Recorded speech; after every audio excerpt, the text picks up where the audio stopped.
in. Let's get the power plugged in.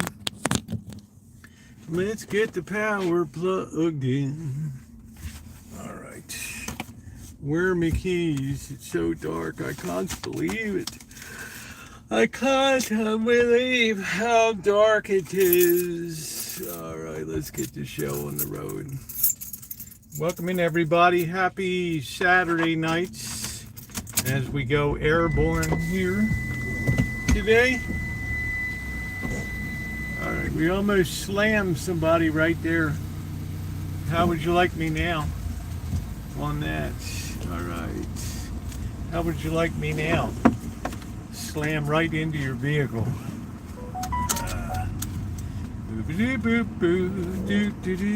Hello, Ronnie. How are you tonight?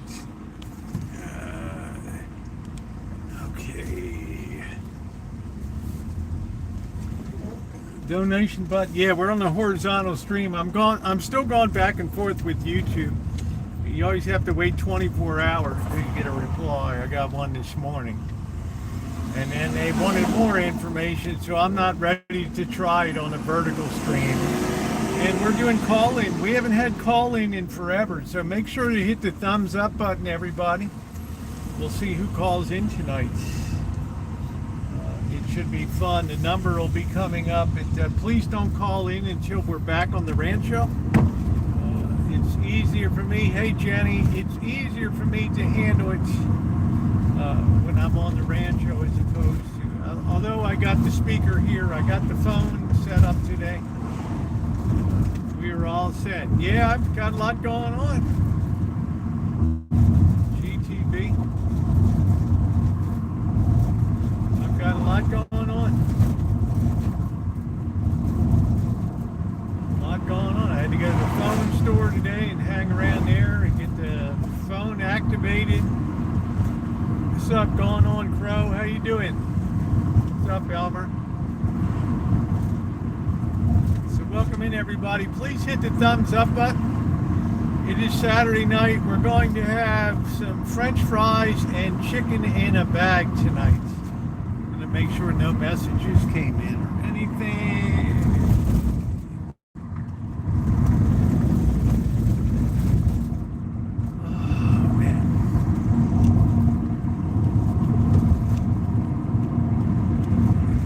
Technology is not your friend. Yeah, I'm taking live calls tonight, yes. The number will be popping up. You can write it down. Don't call in yet. Phone lines won't be open for about an hour and a half or 2 hours tonight, okay? We're just getting this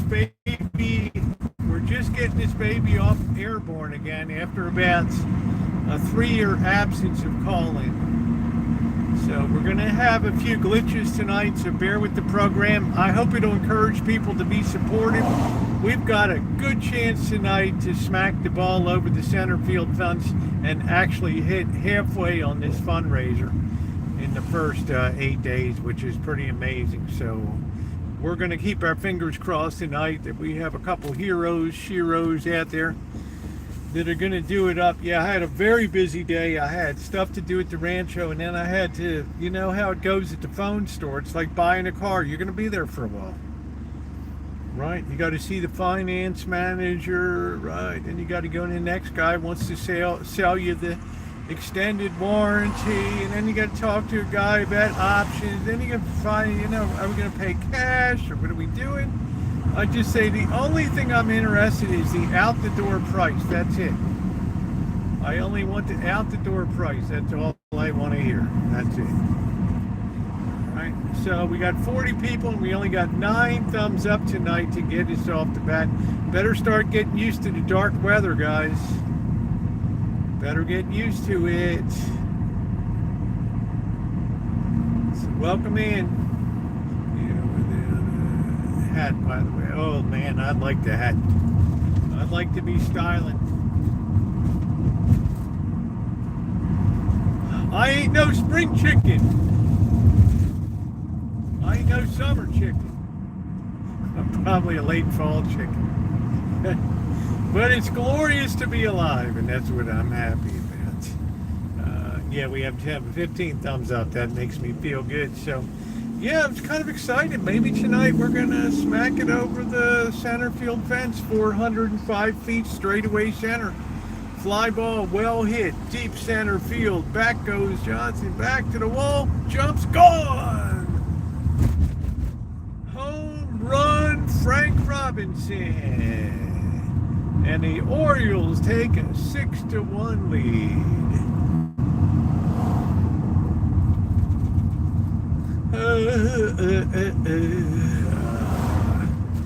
Let the games begin. We got Corky Rasputin here. Tara was worried that he was going to be Corky Tara, but it was like, how long do you think Corky will keep the name? I said, I don't know. And, hey, Melody, how are you? Poco Loco. So we're going to have a fun night tonight. I'm going to make some chicken in a bag, and I'm going to have some French fries tonight. I got some of those really nice wings we picked up last night. I still haven't separated them. I have like, like 8 pounds of wings or something. So I still got to separate them. Hey, Shimei, how you doing? What is going on? What's going on? What's going on? So we have confirmed, Ronnie confirmed, I'm not going vertical because I'm still working with YouTube. Like they want me to send them a million damn, they want me to send them a million damn screenshots of this is going on and that's going on. I'm just like, let's get it on, man. Let's get it on.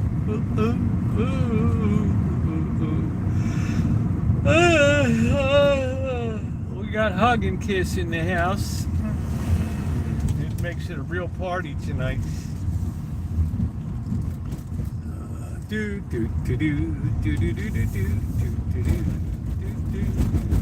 Hey Nick, how you doing?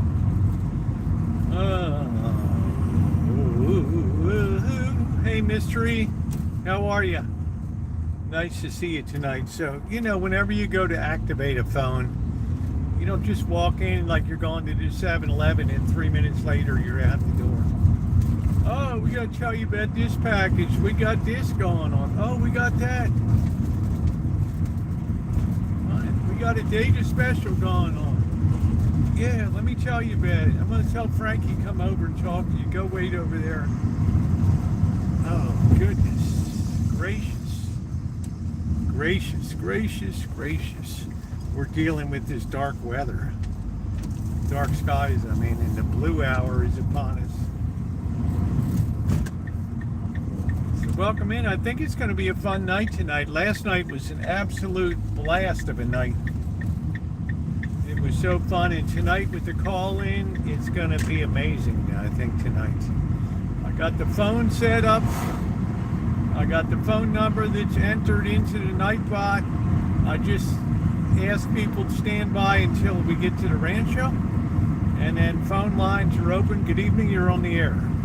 Yeah, Rosie, I wanted to talk about the Middle East, and I wanted to talk about, the president's power grab or something. I wanted to talk, yeah, okay, here we go. So you can lower the boom on me. You can tell me maybe Buttercup Baby will call and give a beat down. It's like, I've waited for this for so long. Ooh, I get to tell you exactly what I think of you. That's it. The call-ins are back.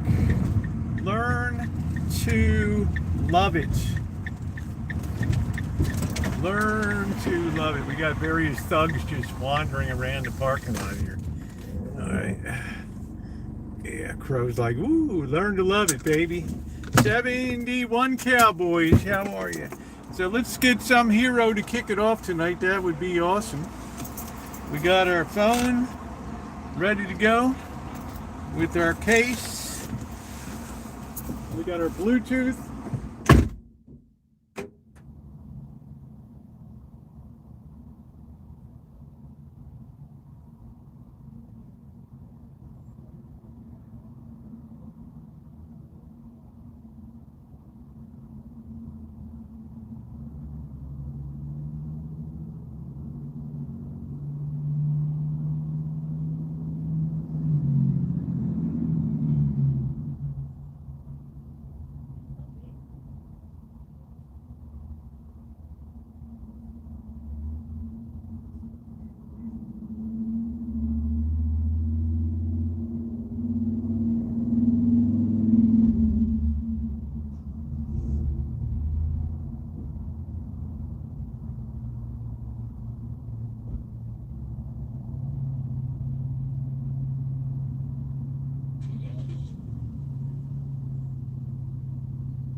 Holy smokes, what a lineup in there tonight. What a lineup in there. Let's say hi to some people here tonight.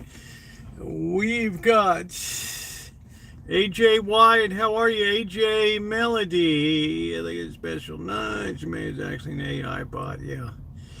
Late for me. I gotta leave the stream by 10. Shemay's got plenty of nights to call in today. I didn't know Ronnie put up a video today. That's weird. Nixon was a totaphobe. That's right. So we got Corky Rasputin in the chat tonight. 71 Cowboys, etc., etc. Elmer's like, it's 3 a.m. here. All right, I guess we can just like hang out here for a little while. I'm pretty hungry tonight, but what's going on, everybody? Number one, thank you for last night. It was a tremendous effort on the part of everybody to put us within striking distance of halfway to our goal. And it's like my dream was coming true, that I could do the fundraiser and it wouldn't all back up on the last day. Like it would, we'd just get it nice and steady through the month. So it's amazing. How you doing, Naomi? What's for dinner tonight? It's really warm tonight. Yeah, well, relatively 65 degrees.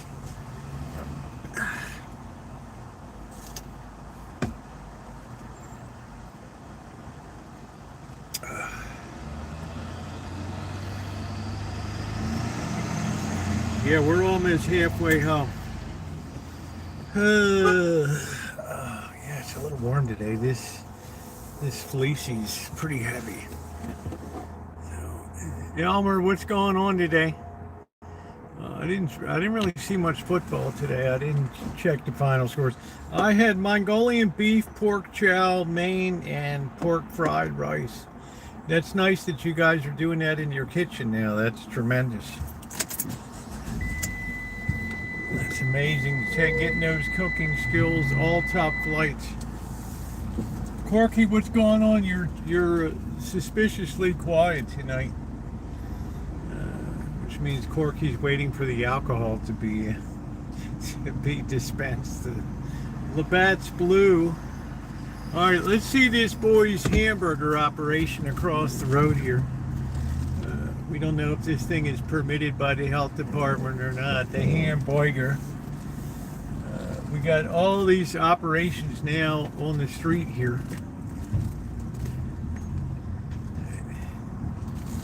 Corky's got a cork in it tonight, I'll tell you what. But man, what a long day. It shouldn't take forever.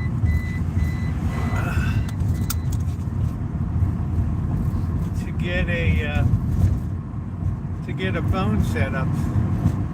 Well, I'll drink for you, Corky. I'm doing a pretty good job. So I'm looking forward to having, I'm celebrating during this fundraiser. And it feels good. It feels like I'm in a good position right now.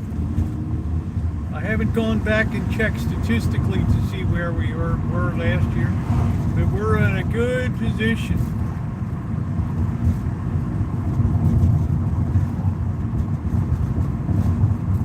Yeah, well, I'm going to have a snoot tonight. I'm going to do some cooking. We're gonna hang out a bit. It looks like the I don't know. It looks like this stuff's getting weird in Washington today. It looks like this thing could last a while. This shutdown. I think we just passed the 5-week mark or something. I'm not sure. Yeah, we're pretty much deep into it right now. And I think in the next 2 weeks is when it's really going to bite.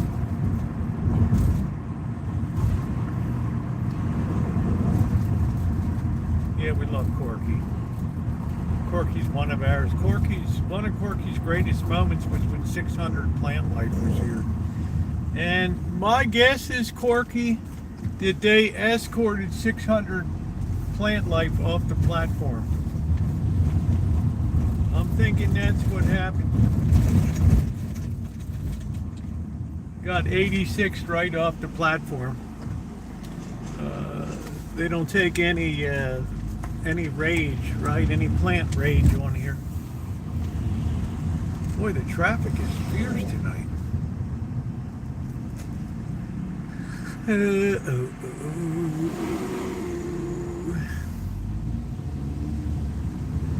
So it's kind of hard to imagine how this thing is going to end. But this is typically through history. These are these times when you never expect a revolution could be on you like a wild lion in a heartbeat. You just don't know. People will take so much, and then now remember, I've got a copyright case pending at the Copyright Office. So that copyright request went in a month ago, right when the shutdown began.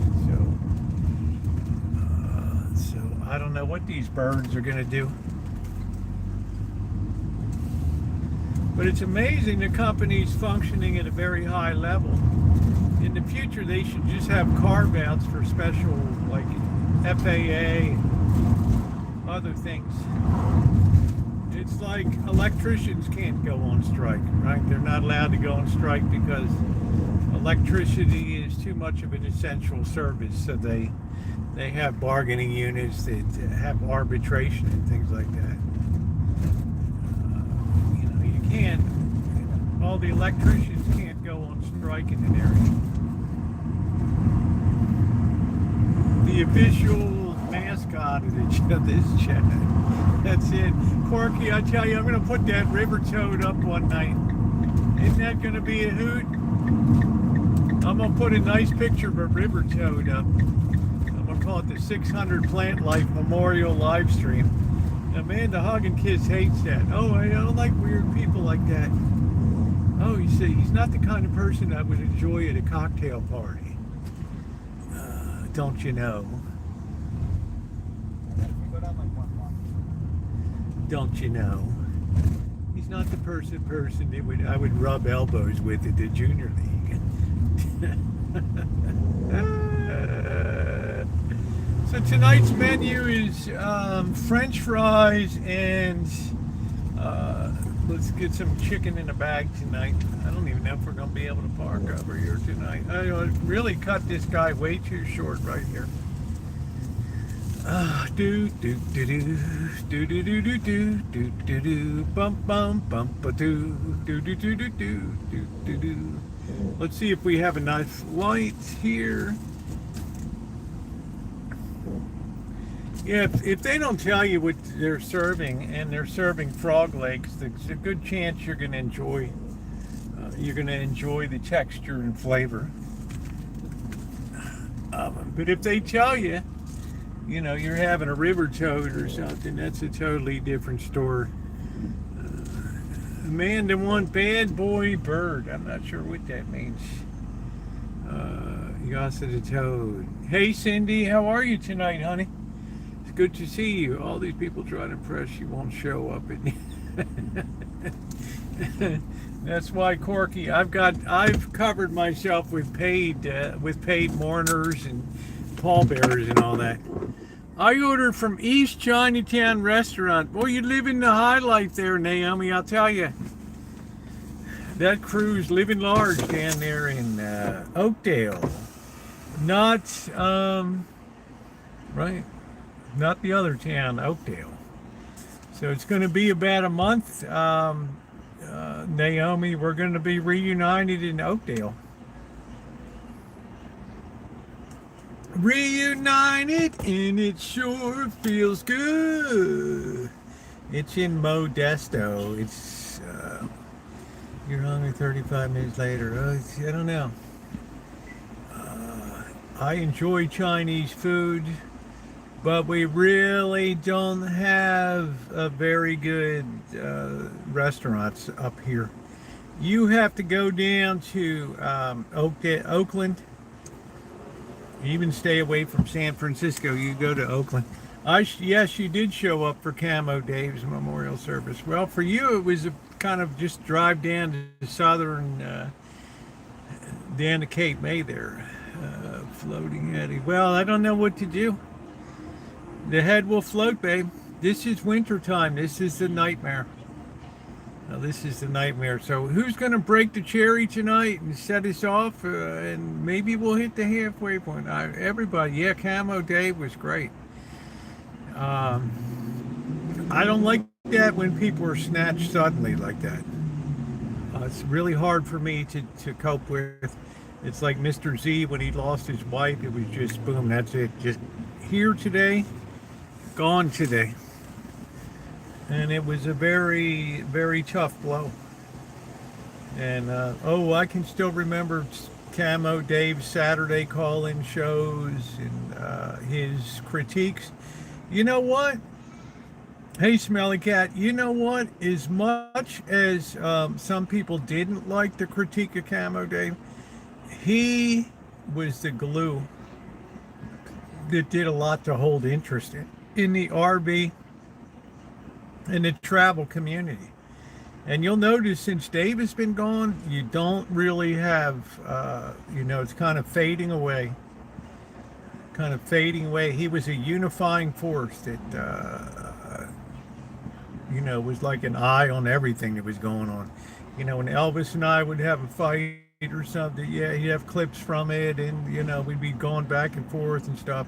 Now the level of interest it's a changed world. It is, Cindy Rocks. Cindy was here in those days. She'll tell you it's a very, very changed world right now. We don't have that sense of ease that, I don't want to say ease, but we don't have that sense of, a society that's relaxed with itself, kind of like we had then.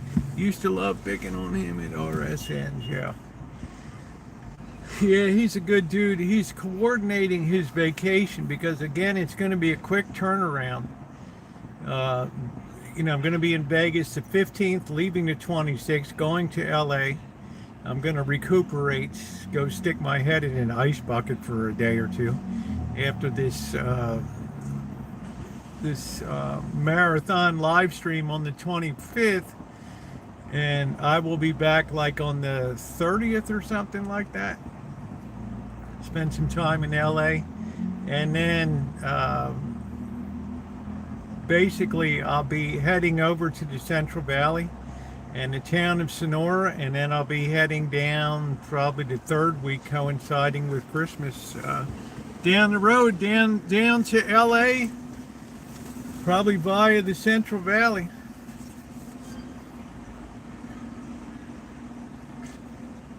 No, uncertainty's not. And I remember,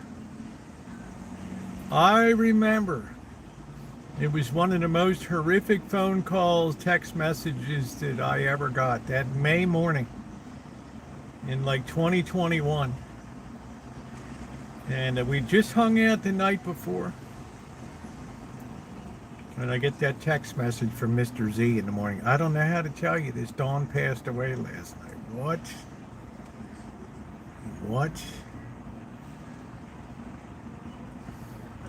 I didn't know if he wanted me, what can I do to help? He's like, you can come over and be with me a bit today. So, I was happy to do that, but wow.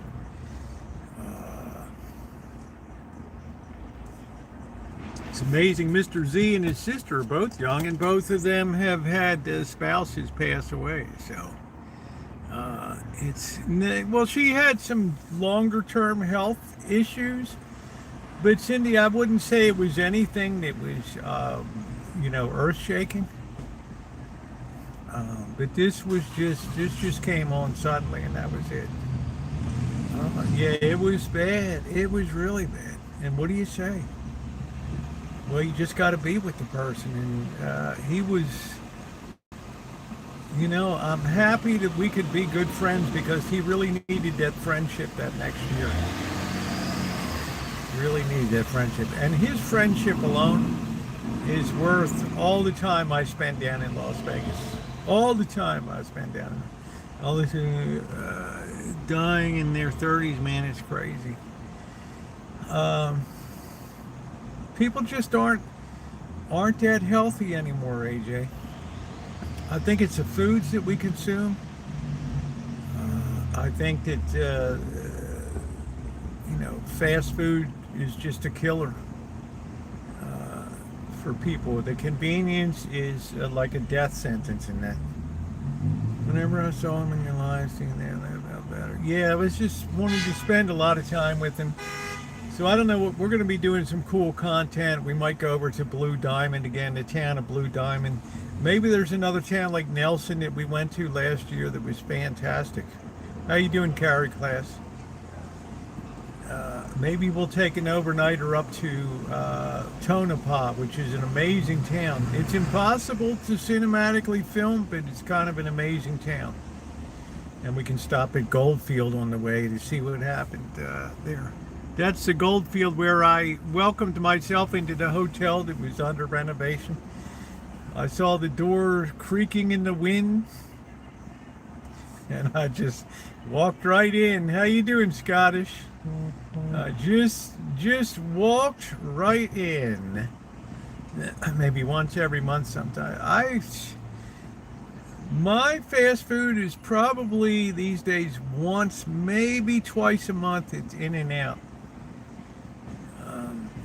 I feel great that I never developed the fast food habits. And then it got super expensive. Now imagine now with the price of beef. Imagine now what they have to do. You'll probably need a magnifying glass to see your hamburger. What was the other thing today? What's the coffee prices? Coffee shops. I mean, Starbucks already forward hedged a lot of their purchases, but who knows how that's going to be in the end. I had Panda Express and it was almost, that's $29, man. I drink diet soda too. Oh well, we got Billy the Hillbillies pulling right in.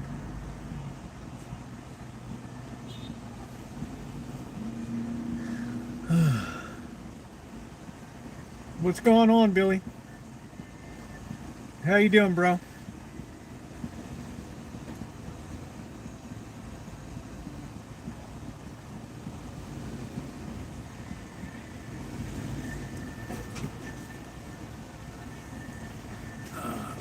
Once a month isn't going to do anything. But these people are out 3 and 4 or 5 times every time at lunchtime, over to a place like that. Not 100 believe. Shimei, is that true? Is that true about it's not 100% beef anymore? I really, man, oh man. Remember 20 years ago they had the pink slime? It was like some kind of space goo that was in the burgers. Wow, I hope they're not starting to pull that BS again, like scraping the floor and then putting it into a vat and adding water and pressing it into a patty. Like the rendering plant, once a day we scrape the floor. He did the supersize me dog, died of a heart attack. Well, nobody should be consuming as much fast food as, but you can see massive health problems in society today. I'm surprised our life expectancy is held up as much as it has. Some kind of joy juice. They press it all into some patty. Yeah, we're only we're only $530 away from halfway point. So we need somebody to break the ice tonight. I sometimes get a frozen cheese in that top, but I prefer Crow. We did that last when Tara was here. We went to Costco, picked up a competitively priced cheese pizza, and then I put the toppings from home on it. I had some ham, some salami, some onions, and I just put it on. Morgan Spurlock died from cancer, not a heart attack. Yeah, I didn't think he did. I made Kung Pao chicken earlier. Americanized kind of it, and a hard time finding Sichuan prep. You got to go to you got to get that dried Sichuan peppers. You go all through Sichuan province in China, Chengdu, Chongqing, and you see them all on a string, all those red chilies that are drying there. Hey, Joni Portwood, you throw a couple of them into a soup or something, yeah, you get the heat. But they tell you Sichuan food is hot. It's hot. Sorry, ladies and gentlemen. It can't hold a candle to Hunan province food. Corky, there we go. Corky Rasputin just busted through tonight. Thank you, Corky. Thank you, Corky. Now, Corky will say that's like $7.10. Shit, Corky always puts that qualifier on. Thank you, Corky. That was wonderful. That was wonderful. Yeah, you broke the cherry tonight. I appreciate that. Yeah, I'm glad you're feeling better, Scottish Aaron. Yeah, my daughter, I think it's because she moved over to Virginia, the change of climate. She got racked with something that put her down.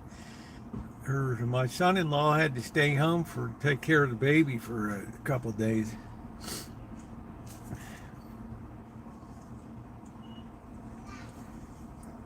I don't know, was it Ugu Boogu Hugu disease or something? I don't know what the hell it was. Probably the stress builds up too. He broke the seal. We're all pissing now. That's it, AJ. We're happy. Like I said, we're going to have to expand this chat dramatically to hit the finish line here. It's important that people share it out on their social media contacts and let people know what's going on here. It's a beautiful thing. The reason I put it in November is because of, we have the American Thanksgiving here. Seems to be the good season for it, and people are generally in pretty good cheer when we wrap this up 2 days before Thanksgiving. People leaving really feeling good because they really accomplished something here. Make sure you're on all messages. Yeah, we're out here feeding people. This is the important thing, and building up a reserve. It's like I always criticize that one of the biggest problems I have, and Shimei will bear me out on this, was when in the RV community, nobody ever put aside money for capital expenditures. In other words, the RV is not going to last forever. The camper van, the bus, and when these things would go out, they would be off the road. That would be the end of it. They never thought about the end of the line. When it's over, it's over.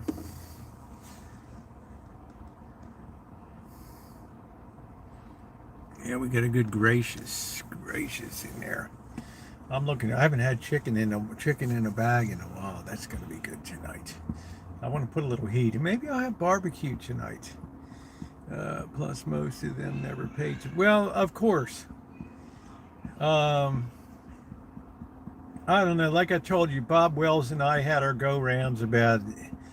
This was before the movie Nomadland came out, and just about that lifestyle of just going from itinerant work from place to place to place. You know what? It's all good. It's all good until your health gives out, or you reach a certain age where you can't pull another turnip out of the ground. And then what do you do?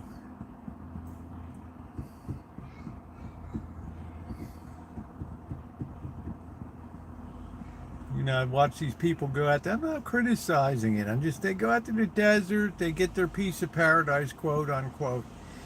And then it just begins to mentally press down on them being out there and just being off grid. It sounds so glamorous. It sounds like such a wonderful thing to be off grid. What are we doing, good?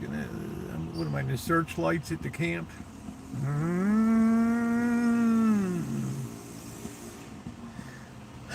So we had our go rounds, and then the movie Nomadland came out.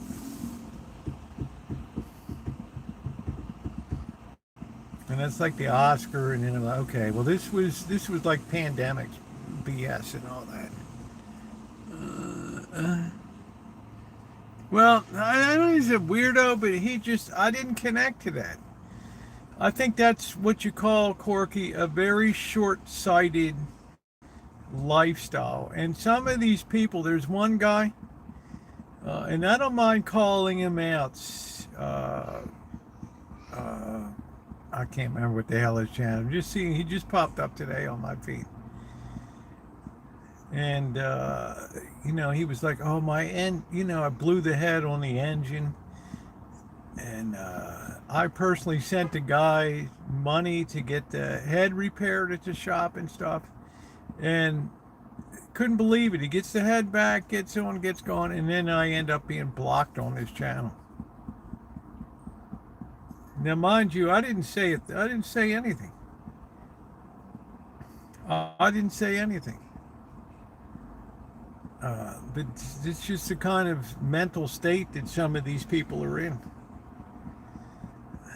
Yeah, this is the old guy, Nomads, John. I can't remember. No, I was watching today. But man, that really made me mad. Hey, Cobra John. It was like $400 to get his heads redone, machined, and valve seated. That's because his friends are, oh, you know, you shouldn't be with Rosie. Rosie's like one of them, and okay. Got training to do at work tomorrow. Yeah, that's good on a Sunday character. Oh, that's why you're the tribe. It doesn't matter. But that was a kick in the head. I was trying to remember some of the fundraisers we had and other things, and how I can't really think of one that ever went well.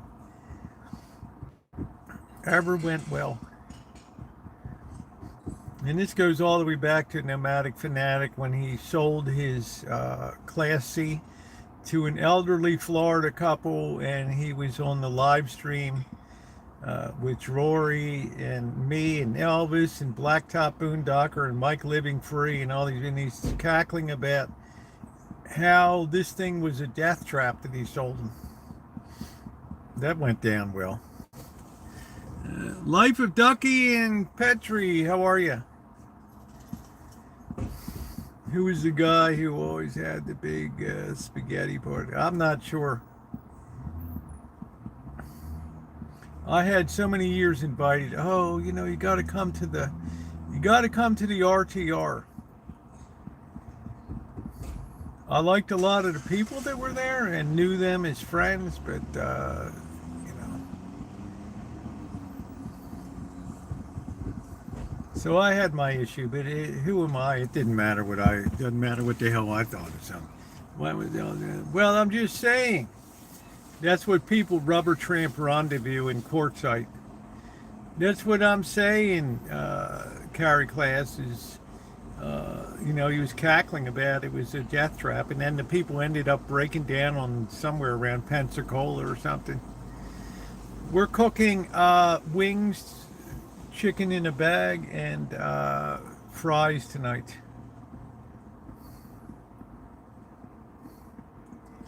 So there was a lot of shenanigans in the community, and Camo Dave was great for calling out some of that stuff. He would be on top of that stuff.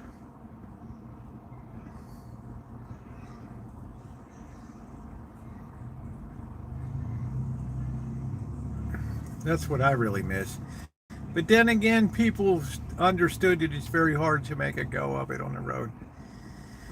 I never done a vehicle that not perfect. Well, I don't know about perfect condition, but with full disclosure, RVs can be dangerous.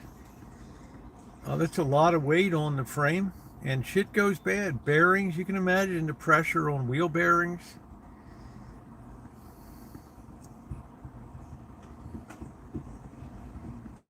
Right, that's the suspensions take a beating. Say Robbie's community, Yeah, I know. But you don't see those people.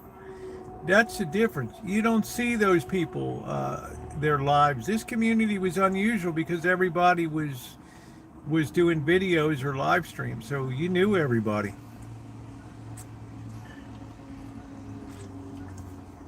I mean, there were not a lot of girls, everybody was showing their face. That's when I found the magical Pippi Peterson. How you doing, Chrome? Nothing with the old GMC and that. Yeah, that F chassis, that Econoline 250 was good. Yeah, Pippi Peterson.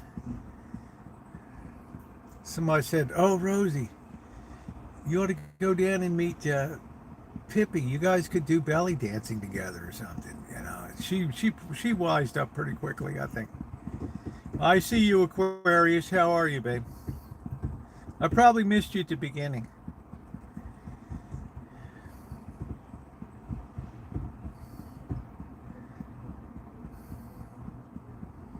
I don't even know, Shimei, if Pippi Peterson even uploads anymore. I think it's just moved on. I don't know. She was like down in Phoenix or something. Hey, hat on backward. How you doing? Yeah, I must have missed you. Belly dancing, don't make me laugh. Well, people would have paid to see that back in the day, but I'm just saying, Naomi. She was a pretty nice person, but it was good. Everybody was giving her a lot of help to get her stuff set up. No, I haven't seen any new Frankenstein movie.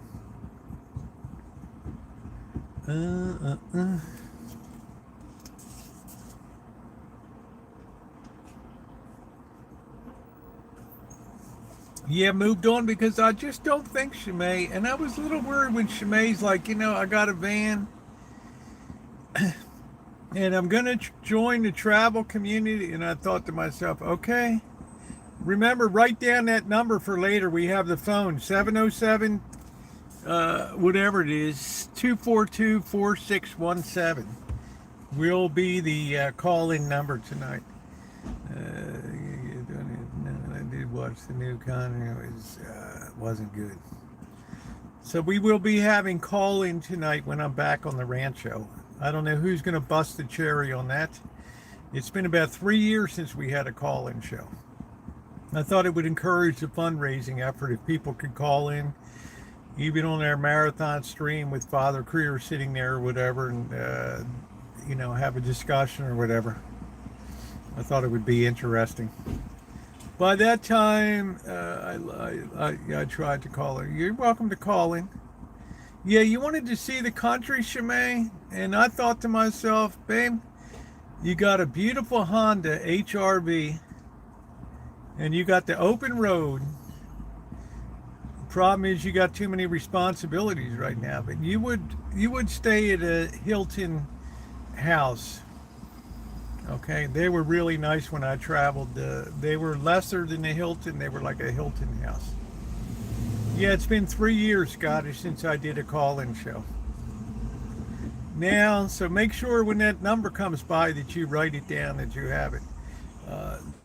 Don't bother calling me when the show's over, because I just turned that phone is strictly for call-ins and all that. So I don't monitor that for text message or anything like that. So that'll be fun. If anybody else wants to kick in tonight, that's what I'm saying. You're a hotel girl.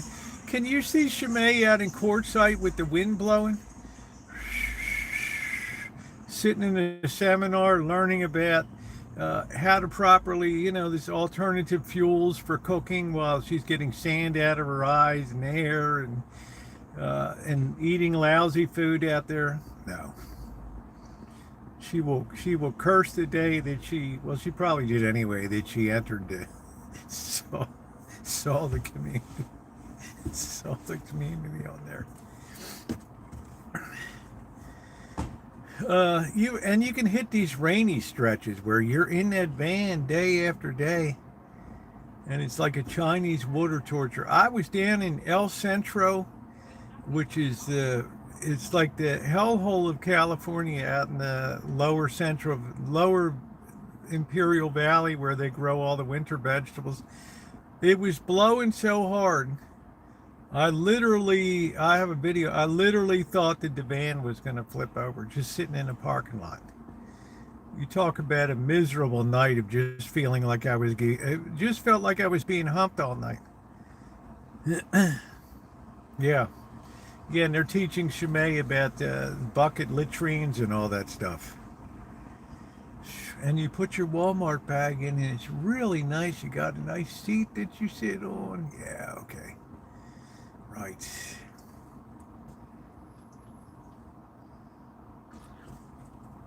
As if that's going to happen. That's what I say. So I did my best to steer Shimei away from that. It seemed cool at the time because she was around some pretty cool people like Camo Dave. And, Camo Dave and I, we watched the same shows growing up. He was in the D.C. We were both in the Baltimore, D.C. metropolitan area. Seed is padded. What more can you want? Yeah. Now the better option is, and I've checked down in San Diego, yeah, they have Planet Fitnesses, and they're all over the nation now. You get the black membership, and you're good to go. You can go in there with Wi-Fi and nice hot showers. There might be a few people leering in there, but it's okay. Fuzzy crap people used to put on toilet seats. I don't know. Imagine people whizzing on that carry class. The community, too many people in there. Oh, look at that. Anonymous popped in $20. We are rolling now. Thank you, Anonymous. I did not love too many people in their 80s. Yeah, I really don't know about those communities. Mystery. Mary Ellen and Sam, my friends, they live in this. I don't think it's a. I think it's a retirement community, and yeah, it's just a mix of people. Sometimes there's people coming and going, and sometimes it's a little problematic for them because you get to know people and then they move on, or so it's a little difficult. Thank you, Anonymous. That was very sweet. Who else is going to charge in tonight and keep that heat on tonight? That was amazing tonight. So we're already, I don't know, Canadian 20 plus American 20 in tonight. So Corky will say, yeah, I gave you $2.90. Corky's like, I'm not giving you an ounce of silver for that. So I had a big issue with so I never really felt like I fit the RTR community. There were some nice people in there. People would have their own little tribe. There was a trans girl, Pandemonium, and those people had their own tribe. But I liked being like on the Rancho when I could just come and go as I wish. Plus, I was still working. I thought I was going to be retired. And then the pandemic hit and I got called back. Because the young people bailed. We don't want to die. Okay, yeah, okay, I do. So let me in there. Which was kind of weird.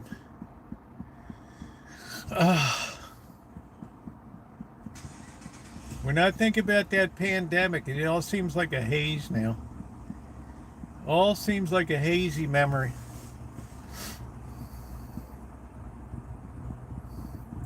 I don't know if we'll have another one or if it'll be another 100 years. who knows? I'm more worried about what's going on in Washington. I used to have sink down toilet. I'm not sure what that means. I mean, I always ask them, I'm into hugging kids, would you squat down on a public toilet like the ones I go into? And oh, gracious. Gracious.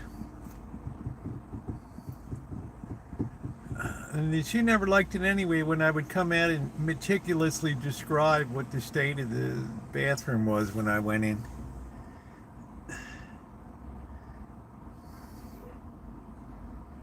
I work 7 days or 12-hour days. Yeah, that's it. There wasn't any day off, Shemay.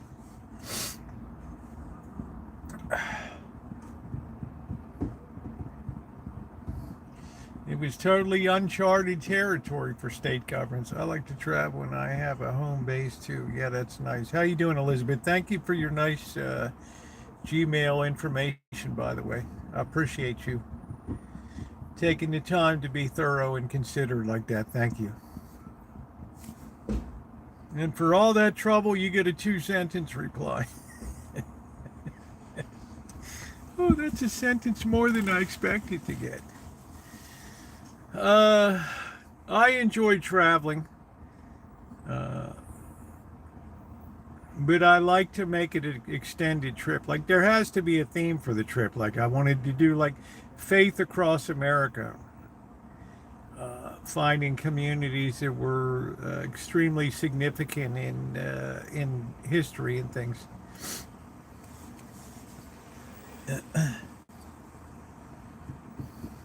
Yeah, that was very nice to take time to put all that together.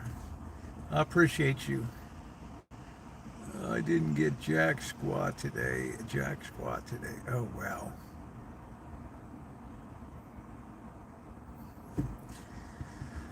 Oh, man. So, yeah, when I go back to that lifestyle, of course, now that there's more Planet Fitnesses around the nation, that makes boondocking so much easier than when I was doing it 10 years ago. It was all Walmarts and Target, and you can imagine the horrifying view. You go into people of Walmart and, women down the aisle, one boob hanging out of their top and stuff. Text. Yeah, I sent Rosie text, didn't even get an okay. I don't know, honey. You know, Scottish, I'm terrible. I get so much traffic a day. You wouldn't believe how many people have questions about almost 9,000 videos just on this channel. I mean, it's a whole archives, national archives.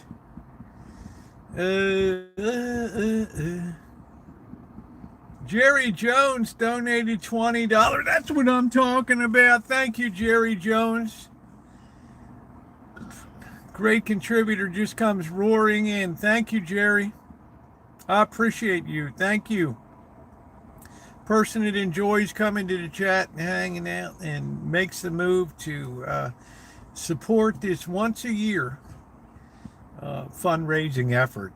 I know it's a pain in the ass. Oh, I can't wait till it's over. I know. But then we have clear sailing. How you doing, Kelly? Then we have 2026 is going to be a big travel year. Big travel year. How you doing, Richard? Good to see you. Let's see if I got any messages here. Let me see something. Nope, nothing special. It's time of the month, so not good. Okay. Well, yeah, it makes Kelly even a little more okay. All right. Thanks for the heads up, Kelly.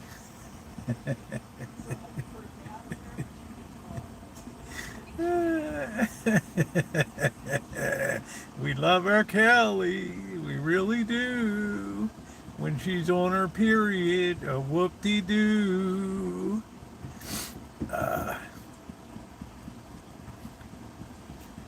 There'll be hell to pay. Yeah, there you go.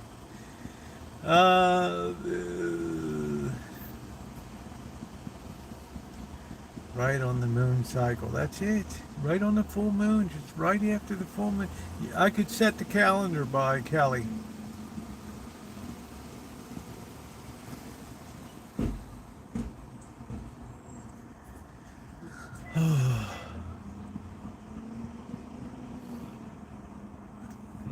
Hey, Sarah Kate, how are you?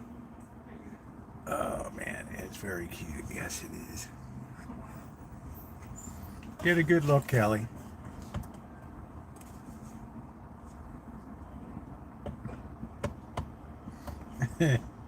Oh, Rosie, you are so fine, Roosevelt. You are so fine. Anyway, thank you guys for. I think we got theoretically 60 in the chill tonight as we get underway. There might be a chance we could smack this. We could put this thing over the halfway point, which is considering it's the 9th of November. Uh, wow, we've been very effective this year. Now, when this phone number comes, make sure to write it down because make sure my moderators have it written down too, so they can repost it. I don't have Nightbot posting that often in the chats. That often in the chat. Yeah, November 8th. Whatever it is, Callie. What a ball buster.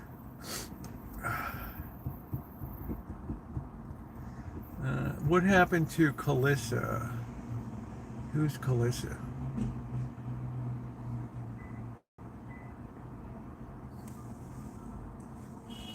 I was going to ask how's Missy. She's doing good. I communicate with Missy Jen every single day without fail.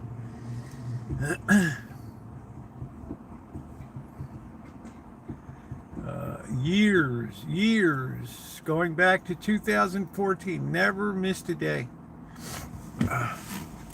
How you doing, Jennifer? Good to see you. If I make a friend, I generally keep a friend.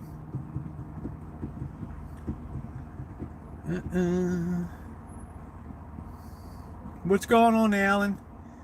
Will the Ravens beat the Vikings? I don't know. Ravens, you just never know what you're going to get in that shit bag on a weekend. If Tyler Huntley was playing, I would say yes. If Lamar's playing, I don't know. Lamar's just not hungry. I just think Tyler Huntley's a really good field general. He's only 27 years old. Anyone following the rioting, could you please tell me, Dr. Frankenstein, what's going on in Ireland? I know they've had anti-immigration demonstrations at college game last night. Memphis lost. It was a good game. Who were they playing last night? I don't usually dip down that low to Memphis. What happened, Doctor? Does it have to do with immigration? Because you're seeing the fracturing of Western civilization in stronghold Western nations now, where people are more apt to take to the streets and violence. The Guinness factory. Tulane, I don't know. The Tulane hurricane. There have been large crowds protesting immigrants living in hotels, yeah. And let me tell you, the Irish they're not just going to have kumbaya and just sit down. There's the phone number, 707-242-4617 is the number. Please don't call in till we get back to the Rancho. And then you're welcome to call. I didn't know the rankings change. Yeah, they change every week at the coaches' rankings.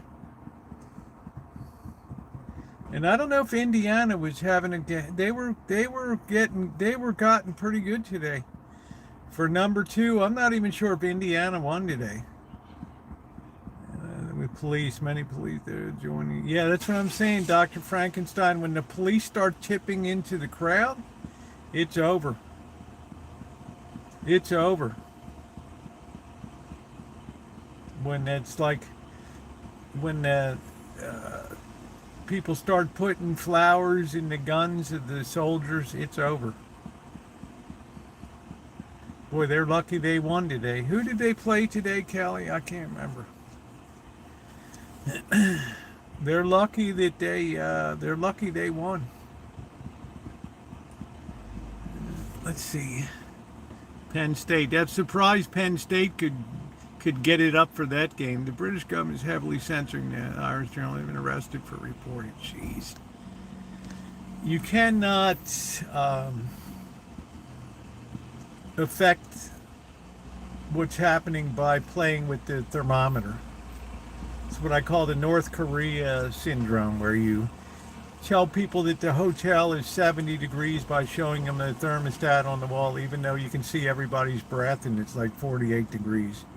Yeah, that doesn't work. These people allowed immigration to absolutely destroy their culture.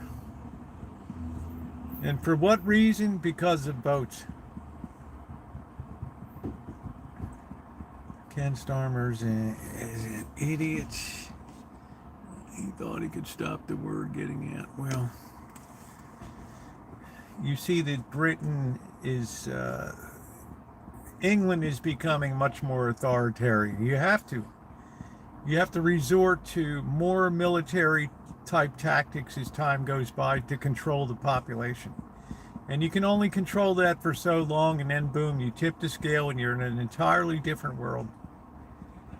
A world that you're ill-suited to navigate. Oh, I'm going to call down and put my grocery order. Yeah, we're not running groceries out, sorry. Right, there's really nothing left in the store to deliver anyway. What? How am I going to eat? Do you have any pets at home? Oh, my Lord. London is the most surveilled city. Singapore is a bad one too, yeah. UK riots, Poland. So you can't put the toothpaste back in the tube. Right? The damage has been done. For whatever cockeyed reason, they chose to allow themselves to be trampled down by a culture which insisted on not integrating. Well, then you get what you get.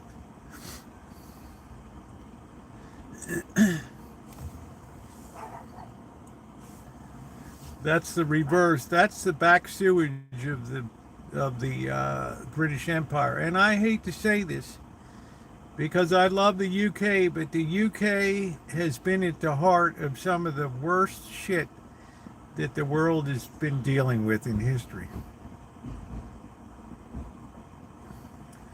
They have been at the heart of it.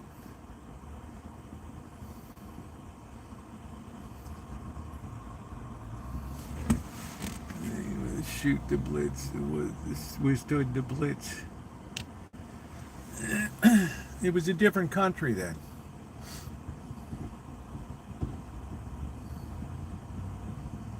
Now you'd have people painting X's on top of their houses so that the bombs could find the targets better.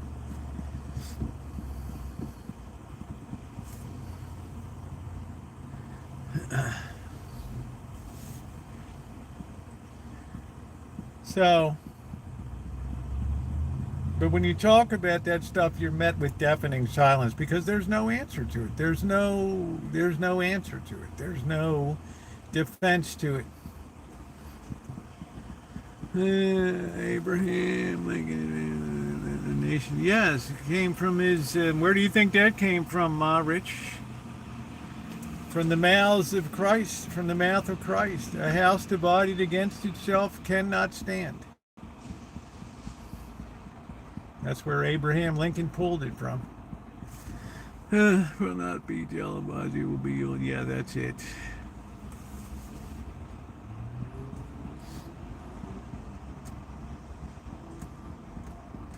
Once somebody calls a mass rally, and now instead of 1 million people, there's 10 million people across the country on the streets. And there goes the first Nike store, boom. No army's equipped to fight it. No army ever wants to face its own citizenry.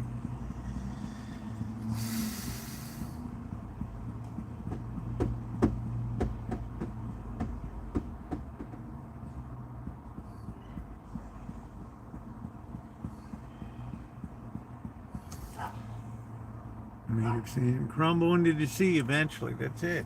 Build your house upon rock.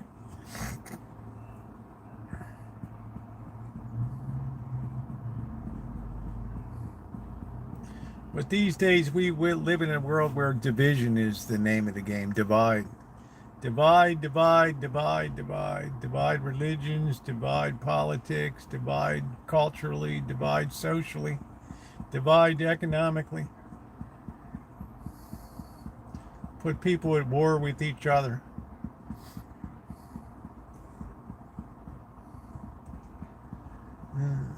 I like where have all the flowers gone?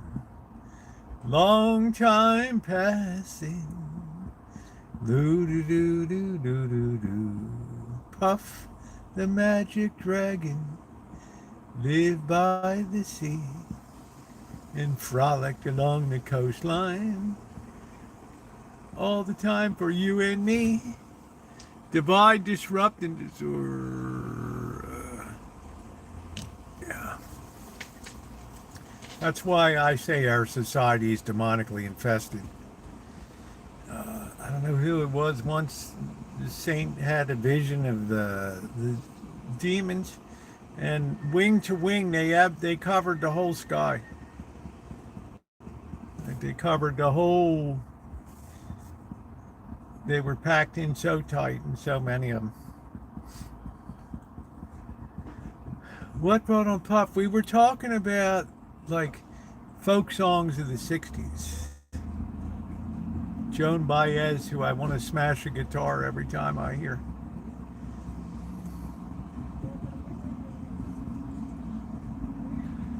Is why I isolate so much that it gets bad too. Well,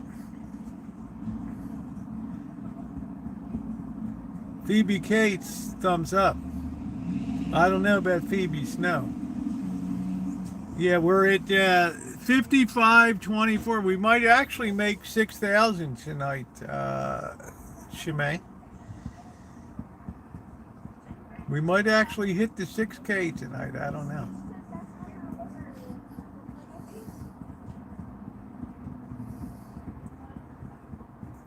But you think that these younger Gen Z millennials, you think they're going to tolerate the state of the world and stuff?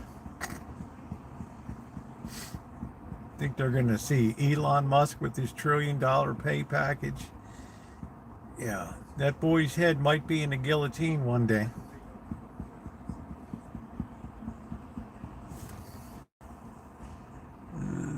Wallflower dreadful, Crosby, Stills. Smelly for Melly. Samuel. Yeah, they're not going to be happy about the future. How about this class that's going to be graduating, a class of 26?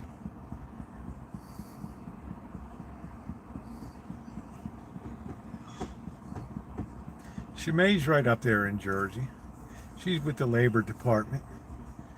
They must have some inkling what's going on. Microgeneration. It's like Dr. Frankenstein said, you'll have nothing and you'll like it. And yeah, you could get assignment to the turnip farm. Frankie, it's freezing out today. Do you think that they're going to put us in the fields today, dude? It's like a wind chill of 15 below zero, man. Oh, here they come. Let's go, everybody. Those turnips ain't going to pick themselves out in that field. Let's go, go, go. Beating the trash can lid.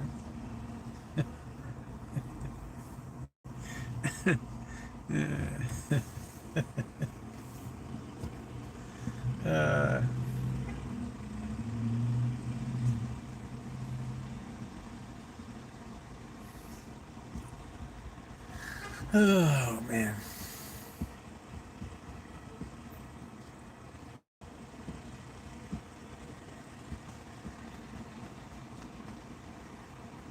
That might already be happening. It's actually beyond the control of, in case you haven't noticed, it's slipping beyond the control of government now. You have states that are being pitted against the federal government. You have lower judicial courts that are pitted against the Supreme Court. It's just more division and confrontation. People are feeling frustrated.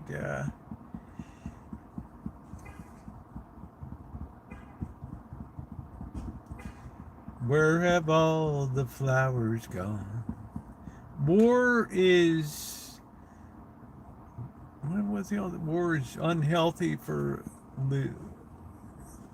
children and all living things. Donna Reed used to have sit next to that poster with the little daisy. How you doing, kitty?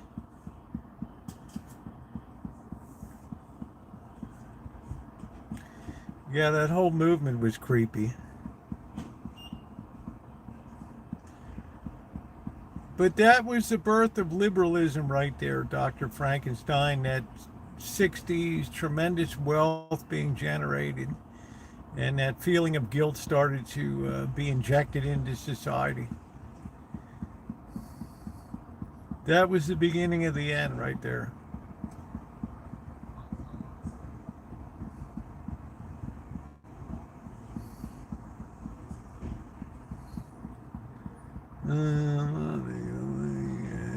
Let's meet several ambitious operational milestones every year. Well, I'm just saying, Ma Rich, that's a lot of money. I think the chances of him hitting the milestones are nil. I take Germany, for example. His sales of Teslas in Germany have cratered year over year. Flying cars. Hey, Supernova, too problematic in control. Why did you slam into me and we fell out of the sky? Yeah, my radar just suddenly went out. My AI just blew out. I don't know what happened. I guess I forgot to charge today enough.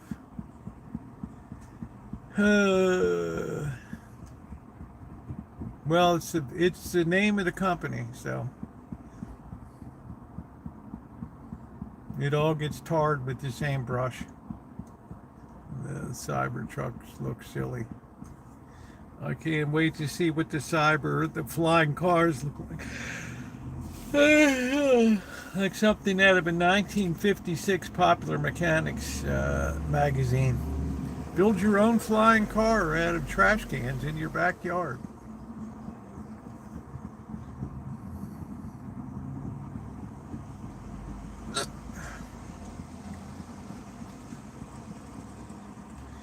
But remember, Ma Rich, when they come at you with the pitchforks and the torches,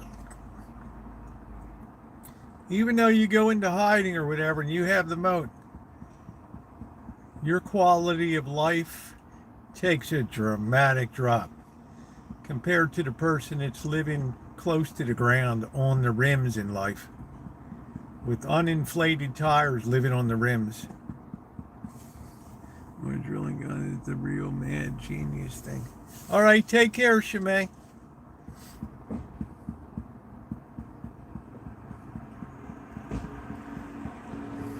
His boy Elroy, daughter Judy.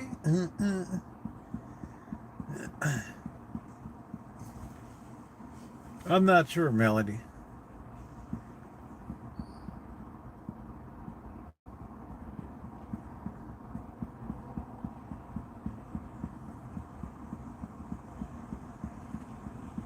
Yeah, like the peasants that stormed Frankenstein's castle, exactly. Yeah, you never want to be at the mercy of a mob. It doesn't end well. You get some people with some hungry bellies out there.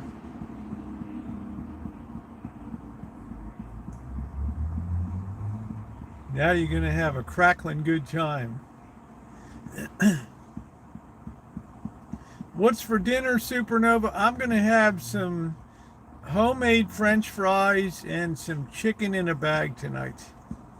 Or maybe I'll barbecue it on the grill. I haven't quite decided yet. The barbecue grill needs to be rebuilt again. The drip shields and the propane tubes have just about had it. But I don't throw it into a landfill. I spend 19 bucks on new drip shields and pipes and rebuild it. It's good for another 3 years, 4 years. It's the oldest running, continuously operating barbecue on the West Coast. I'd used up some eggs. I made the egg fried rice. Nice.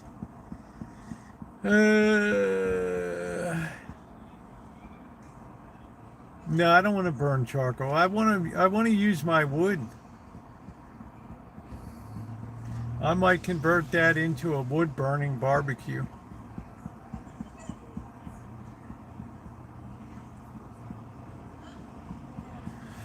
Anyway, yeah, that stuff in Ireland is worrisome. People naturally are always going to say, well, you're doing all this for other people. What about us? Are we chopped liver?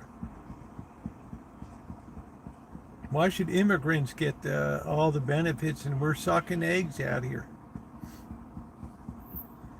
Like the char grill barrel type. Yeah, just convert it into a wood burning barbecue grill. Then the city can't say anything about it.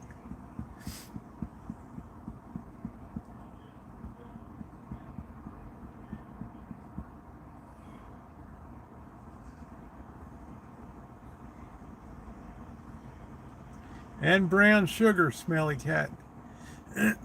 That's a secret ingredient that people leave out of Chinese cooking.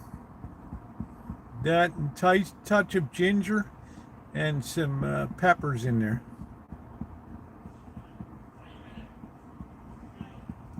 La do do do do do do.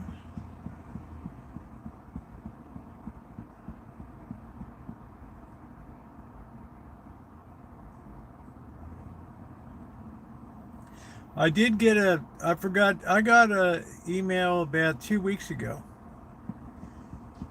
And somebody was like, yeah, 2 years ago when you started talking your shit, I thought you were full of shit when you were talking about the direction of Western civilization and that you should probably think about buying a weapon or taking some measure for defense. Now the person's like, send me a picture of all the shit that they have now.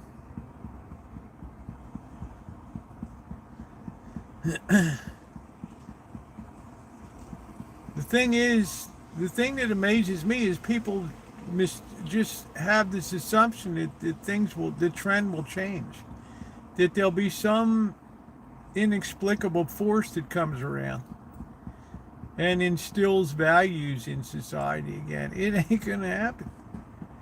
It ain't gonna happen. How do you think Mad Manny will get money out of his? I think the hard part of, and I want to give Mom Donnie the benefit of the doubt. He's got a big project on his hands. You're basically putting a socialist mayor into the heart of a capitalist city. There, how will it work out? I don't know.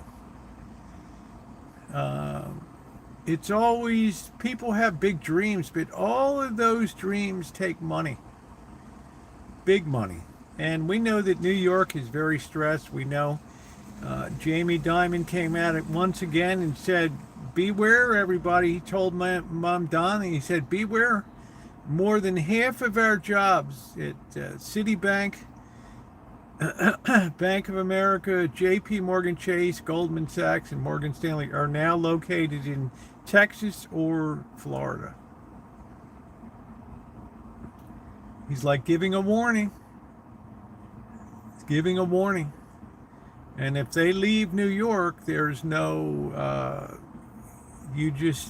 it's the equivalent of the boilers on the Titanic go underwater.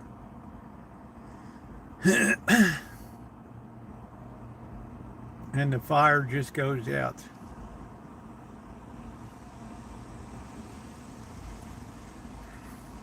But the risk of Madani is that if he doesn't deliver, then it backfires on the Democrat. It's like, oh shit, see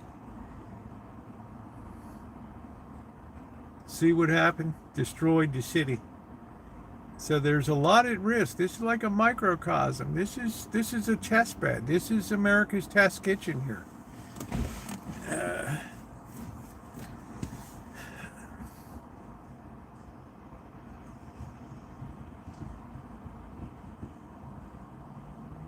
You know, a lot rides on this guy. That's why it's getting so much attention.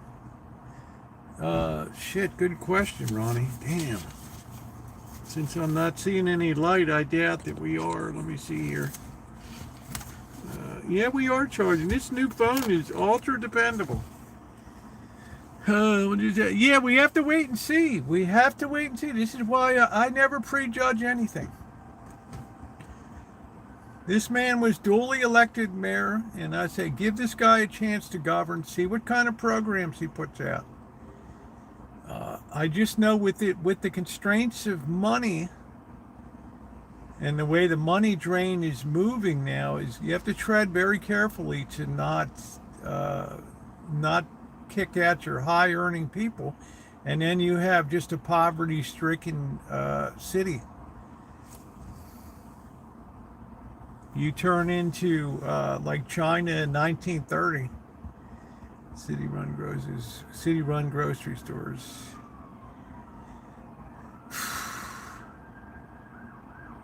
We have the model of Kansas City. And it took 10 years, but they finally just had to close the doors on that subsidized, low-cost grocery store, because people just were stealing left, right, and center. Because the people lack they lack an ethical basis now. They don't know any values. So you're already dealing with defective units right off the bat. To expect them to suddenly have values, is where are they going to get them from? Planet Pluto?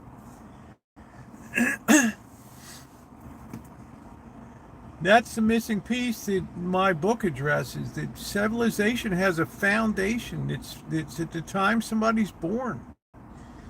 And if you're not properly educated into values, then your civilization is at tremendous risk in the future. And this is exactly what we're seeing play out right now. The destruction of the West. So yes, all China has to do is sit back with a homogeneous society. They don't allow Iraqis, Iranians, other people from the Middle East to come in. They have their own problem up in Xinjiang province with the Uyghurs. But it's so much easier to maintain a homogeneous society. Their values will not be undercut, because authoritarianism takes the place of values. They just drop the hammer on you. I wasn't even talking about Trump.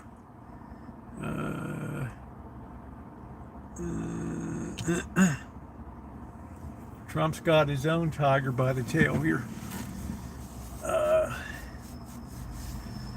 As I said a year ago, everybody will get what they want out of this presidency. Every single person in America. Yes, civilization is content, yes.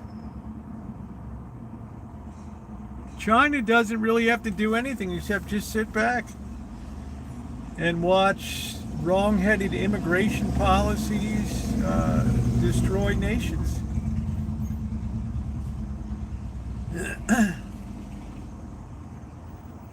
You know, it's like self-inflicted suicide.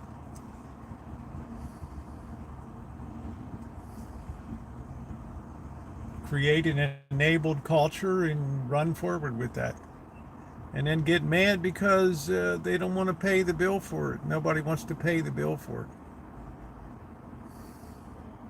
Good night, Mystery.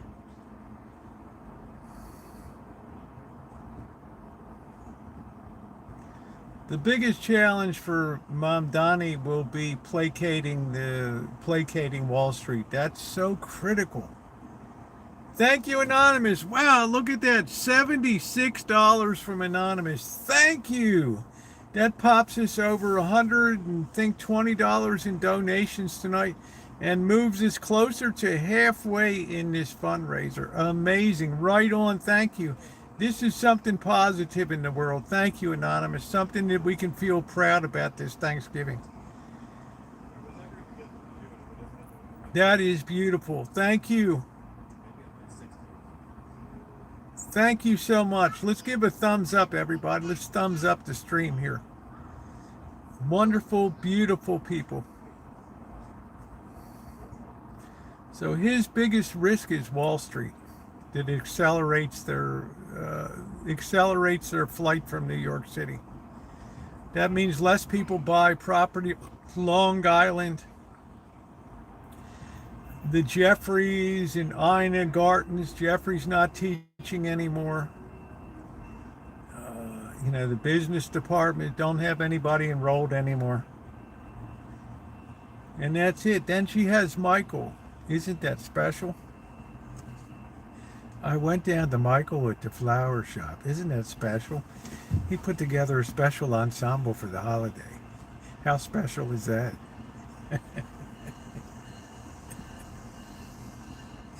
Yay, we're at 5,600. Man, we might hit the big 6K tonight. Isn't that amazing? Realtors are panicking already. It's hard to fill up when you have a very vertical city like New York. You can't sustain those rents, Corky. Thank you, Naomi. And Michael had the most beautiful flower arrangement. Isn't that special? Oh, he's so thoughtful. I had him and his couple of his boyfriends up for the roast on the beach. Isn't that special? That's so beautiful. I love Ina.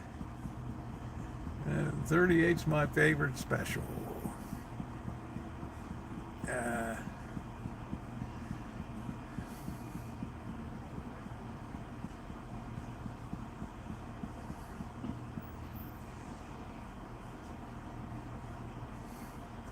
No matter how many times that dog sees Billy Boy, he's always wagging his tail when he comes back. Dog's always happy to see you. Where have all the flowers gone? No, I just think it's funny, and isn't that special? They have a small dog. Yeah, he's got a small dog, and he's got a medium-sized dog. And he's just trying to live the life. I just see this nation amazingly backsliding here.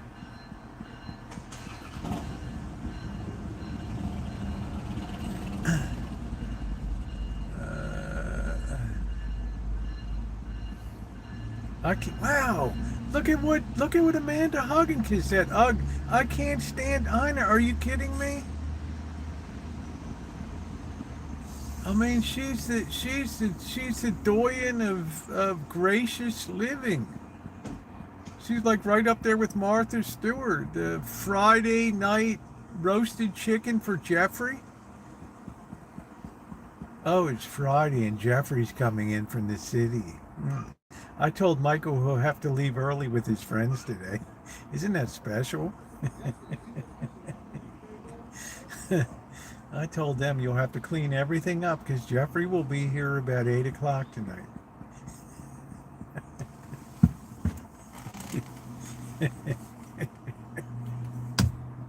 Yeah, with the little potato, he's Jeffrey like it. He's like a little bear with his ears there. This is truly Americana of the 2000s there. I like him, but I think Martha is brilliant. Yes, Martha is very skillful. I haven't done it. I've probably done 6 of Martha Stewart's recipes over the 13 years that I've been cooking on YouTube. And every one of them has been exceptional, has worked beautifully. But I think, yeah, she's really, you're gonna wake up one day and she's gone. She's outside in that marshmallow Michelin tires coat, walking around on those little stick legs. I mean, one day she's gonna be gone.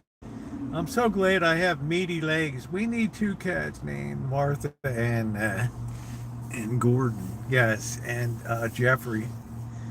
I love HK415. Yeah, my go-to is just the Gen 3 Glock 19. Yeah, that'll be really nice. That'll do fine. Both are really.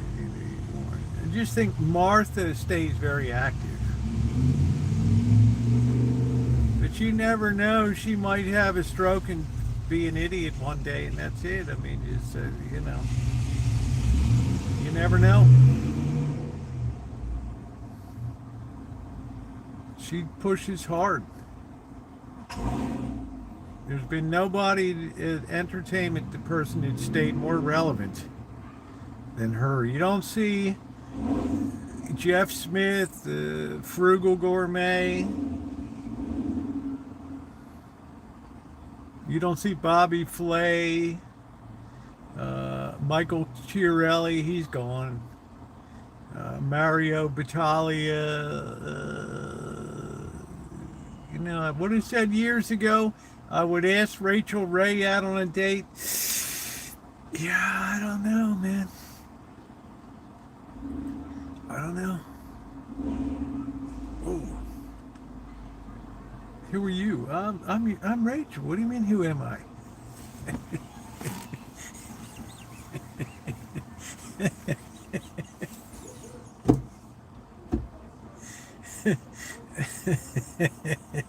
It's just like, holy smokes, Oh, Yan Can Cook was amazing. He had a girl with her pigtails there. That was amazing. If Yan can cook, so can you. A golem coming. Oy vey.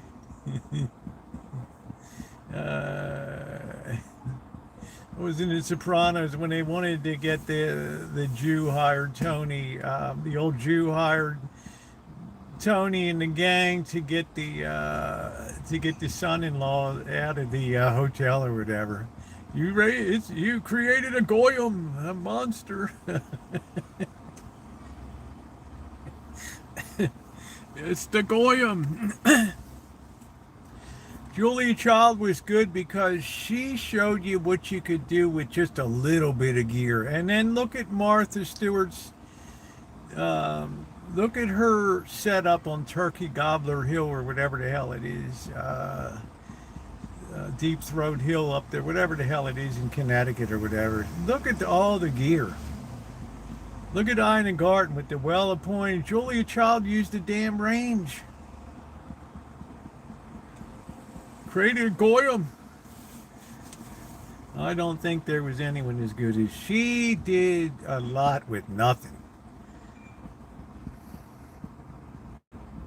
And I like Christopher Kimball and the America Test Kitchen. I love that show. Love that show.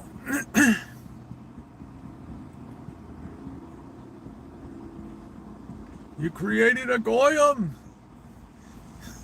A monster.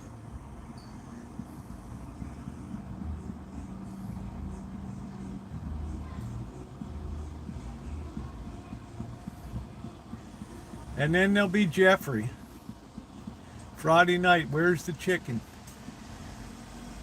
Well, I had Michael and the boys over today, so it got a little crazy here. Sorry, Jeffrey. But wasn't that special? They all came over.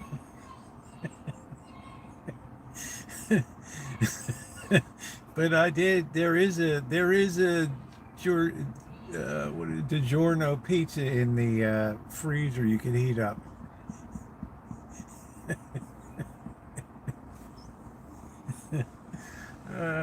shit. Very Norwegian. I'm a Norwegian bachelor farmer. Right. All the girls want to come over and help cut hay and stuff. Roosevelt, is it time to harvest the hay yet? Not yet, Gertrude. I'd like Sandra Lee, but she was doing made stuff from existing stuff. She was like doing a hack job cooking. She was way too, and I hate to sound, she was too skinny for my taste, right? I mean, sorry, I like a girl which got some meat on her, and that was just a little too, yeah. Was that wrong to say, Amanda? Am I going to be censored now? I just unsubbed, you misogynist pig.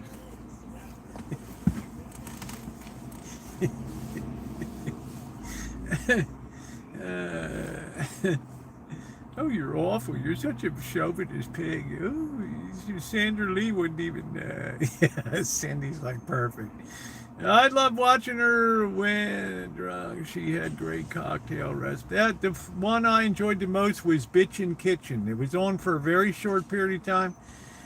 It looked like this... it kind of looked like this prostitute was in the kitchen late nights, kind of like I used to do in baking, but she was all like gothed out and running Bitchin' Kitchen. That only lasted, remember that Rio Bird Bitchin' Kitchen? I was honestly a lot more out there, but I'm just saying she had a certain kind of flow to the Bitchin' Kitchen, liked her liquor for sure. I love Bitchin', I remember she was from Canada, all them. Happy Saturday, yeah, and let's make sure, guys, let's keep this, we got a good night going tonight. Let's keep the momentum going. We might crush that 6K level tonight. We need some first-time heroes to come in here. I always said I need 120 people that are willing to donate one time $100, not to me. And what a world it would be. What a wonderful world. The colors of the rainbow, so pretty.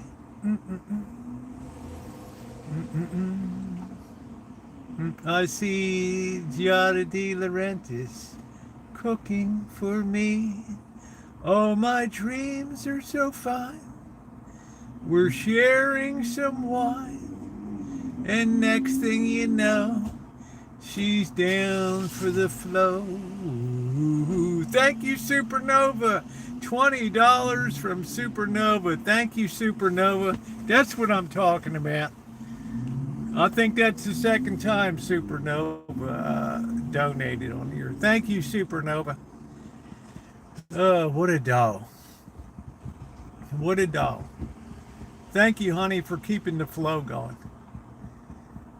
But Sandra Lee, yeah, she did some interesting things with just pre-prepared food. She would,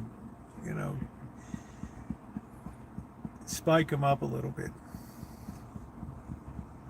But I think Food Network, they got a lot of blowback. Oh, it's not legitimate cooking. Well, but we're trying to put legitimate, good-looking people on, okay? Whether they can cook or not is, it's secondary. So she did a variation of hack job cooking. Wow,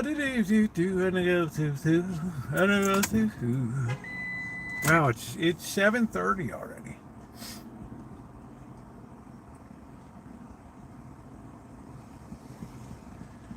But Bitchin' Kitchen was kind of noteworthy. See, I'd like a cooking show where people just sitting around drinking. They're having okay, so there's a chance they might light themselves on fire or something. But you might have a fire crew just standing by. But they're just having a good time. They're throwing some steaks around. They're baking a cake. Maybe they're playing strip poker on the show. Something. Just to keep it rolling. What's it if if the cook is physically. There's very few people in life that are physically repulsive. Most of us are in that great center section of the bell curve.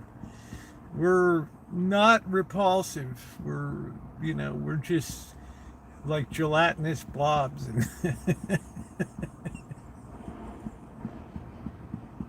I miss gelatinous blob. There's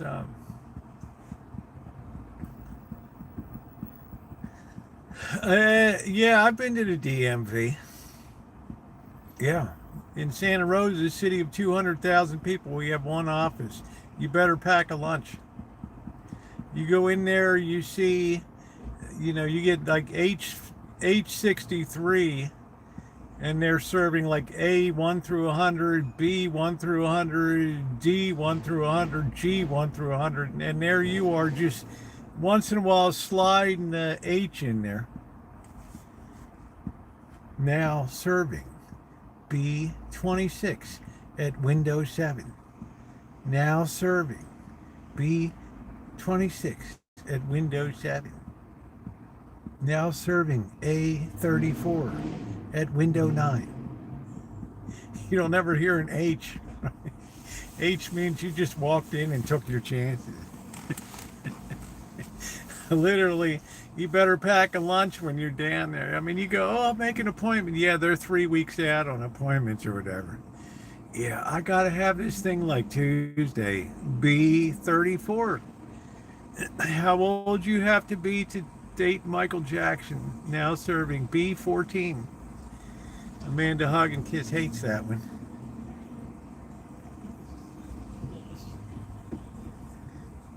Yes, you do. Oui, oui. Did it bite you? I hit myself. Yeah, How did it get you? it was hit by the car.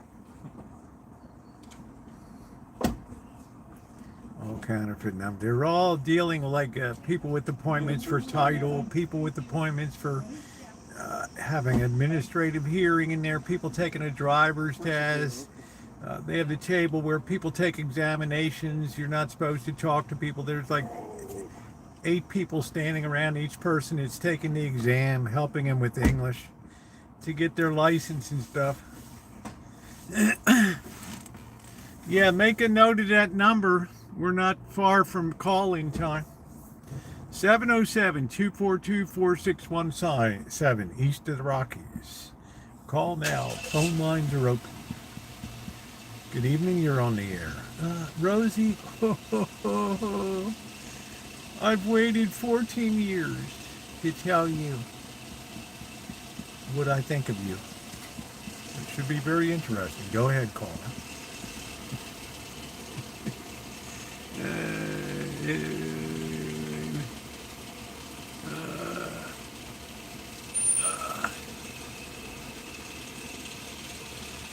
Scottish Dave tonight. I hope that Invisible Man comes in. How you doing, Terry?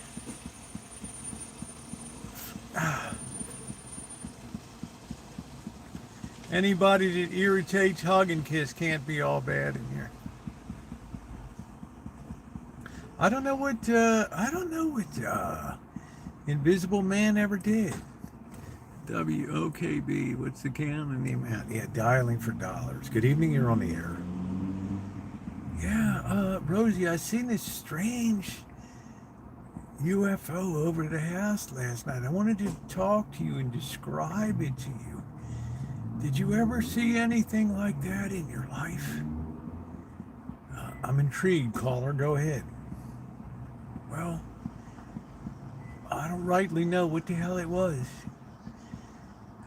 I don't know, it might have been a raccoon on the chimney with wearing a shiny helmet. I don't know what the hell it was up there. It's insufferable. Yeah, America Up All Night. It's Tom Snyder Show. It's Whitley Strieber, Coast to Coast. Here we go. Bigfoot and aliens. I'm like, please, tonight's not Bigfoot and alien. But I seen this thing in the backyard. And we was having a party, and the boys and me, we was in the barn, and we done heard this big motherfucker. Please, sir, no cussing, please, on the air. Yeah, but you had to see this big motherfucker. And you know, it turns out it was Frankie from down the street. We forgot how he really blowed up the last 2 years. We almost shot him, man. We almost shot his head down there. Frankie, that you? Man, we thought you was Bigfoot or something, dude. Yeah, you can send Trex directly 131 North 9th Street, Las Vegas. That's it. Some people do, but it's easy enough to hit here with PayPal and other things in Cash App from the Kingdom of Nye. I went right by the Kingdom of Nye studio right there in Pahrump. Little building like the size of the Shine Shack. Knye, Nye County. Sorry, I couldn't live in Pahrump. Oh, man. I need to live where there's at least a slight chance of being assaulted or something. You need a little bit of spice in your life. You're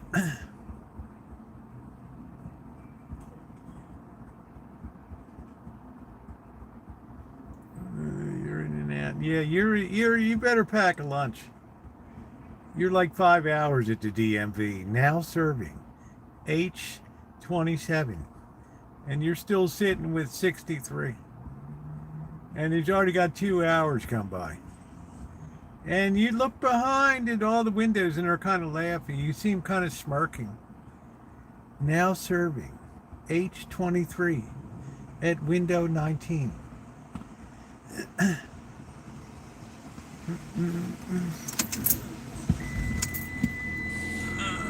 All right, let's see if we're going to get the phone and everything set up.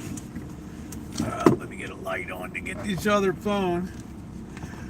I got the speaker.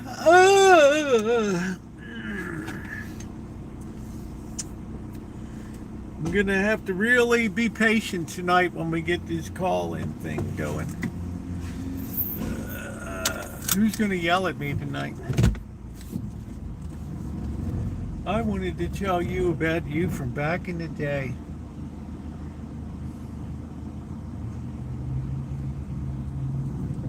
I bid you all good evening.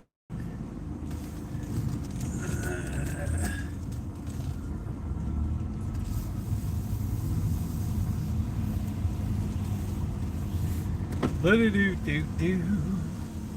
And I call your name. Loo-do-do-do-do-do-do-do-do. I got a name. You got a game. Loo-doo, I'm under the big tent. I'm eating tonight. Loo-do-do-do-do-do-do-do-do-do. Tight, tight, tight.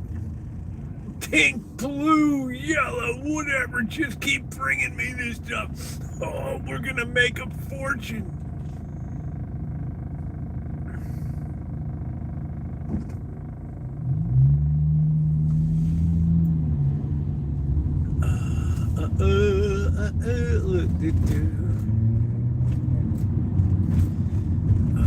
The problem with them is they got rid of Tuca way too early in the series. They took one of the best guys out of there. Most colorful, interesting people. And Gustavo Fring.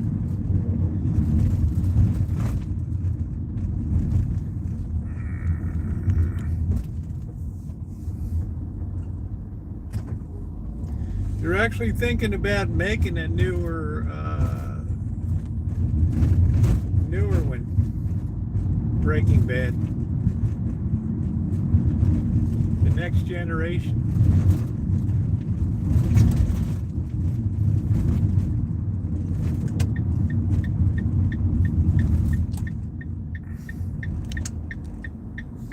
Yeah, he was just outstanding in his meticulous nature. I mean, that'd be the kind of guy for a man to hug and kiss, running a really tight operation. You couldn't even tell the guy, give him any tips on dressing or anything. Yeah, he's fine. Man to hug and kiss. Oh, it was unreal. I was dressing a slob for years, and this was like manna dropped out of heaven.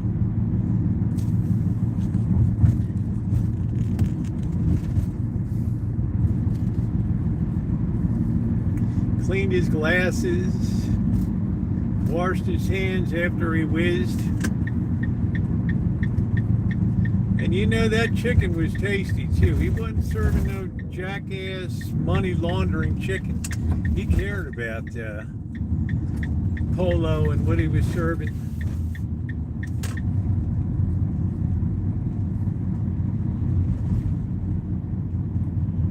Guy came in, I got to tell you, this is the best chicken I ever had in my life. You got to give me the recipe.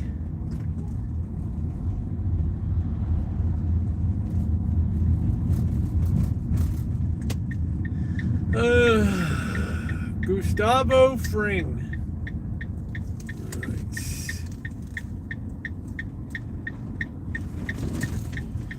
Hank Schrader's like, you know, there's no record of you being born in Chile.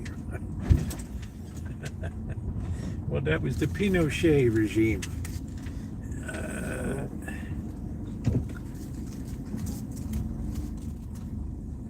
Blue skies smiling at me, nothing but blue skies. That's it, Corky. I do set a mean fashion standard, especially in winter. I thought Amanda Hugging Kids would be, it was so nice you didn't have any retro cat shirts this year you were styling. Ooh, I was grateful for that. Every woman at church was just wild about him. Just wild about him. Say, Roosevelt, you look so fine. If you wouldn't mind, could you sing a few bars of a Sinatra song? Yeah, we'll get one for you.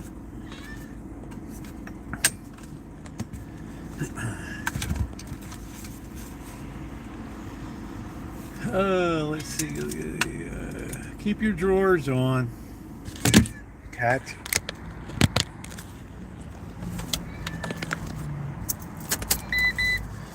Doot doot doot doot doot doot doot doot doot doot doot doot doot doot doot. Look around in your world and look around. Doot doot doot doot doot. Once there was a silly old ant, thought he'd move a rubber tree plant. Everyone knows an ant can't move a rubber tree plant 'cause he's got high hopes. He's got high hopes. He's got high apple pie. Sky hopes. So anytime you're feeling blue, here's what you can do. Just remember that ant. Oops. Do do do do do do do do do do do do do do do do do do. The moon is in your eyes, the stars they turn to do do do do do do do. La dee dee dee dee dee. Don't be a bum and rush the door and make me trip over a cat. La dee dee dee dee dee. Do do do do.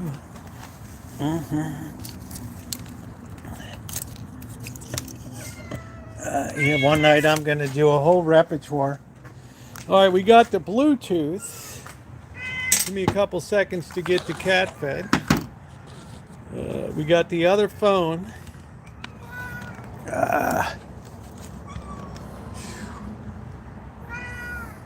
There's Chairman Meow.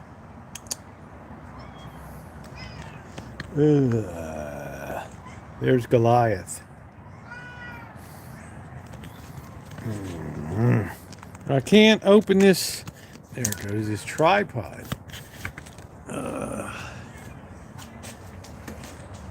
That's life. That's life. All the people say it.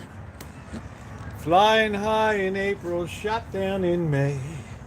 La do do do do do, la do. I've been a puppet, a poet, a pirate, a do do do do do.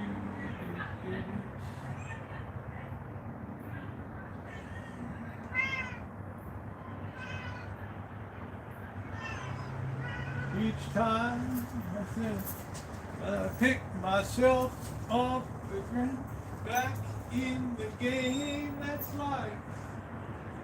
That's life.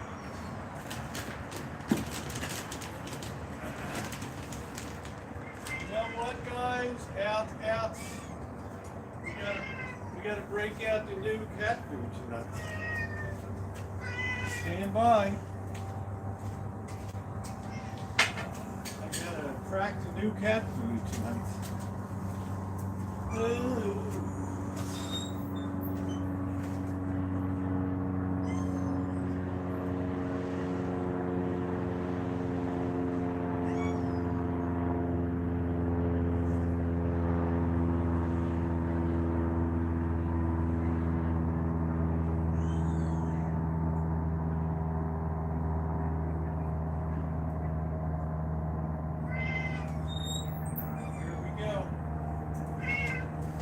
Y'all better like this.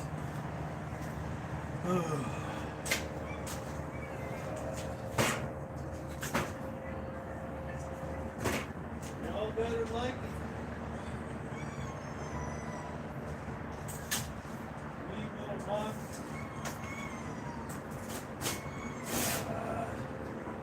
I'm being a puppet, a poet, a pirate, and these candles. Wow.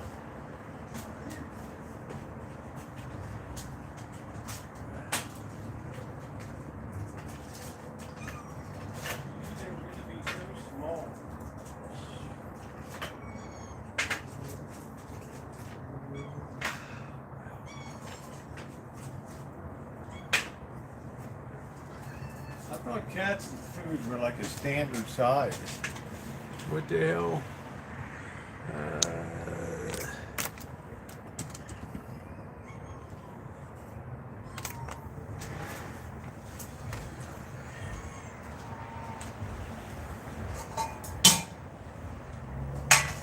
Each time I said to myself, I pick myself off the ground.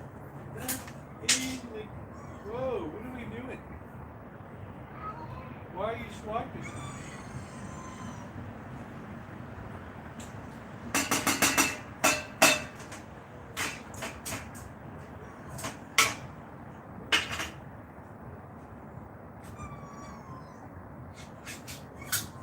So small.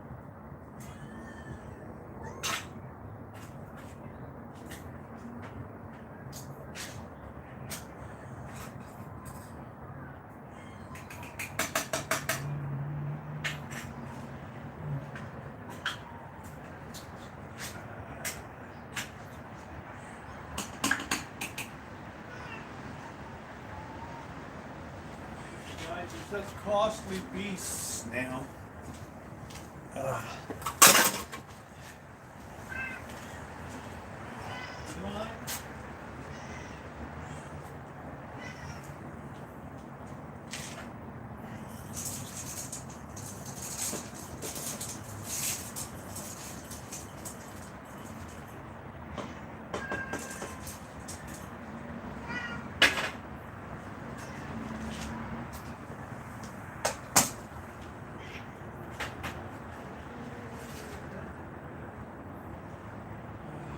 Wow.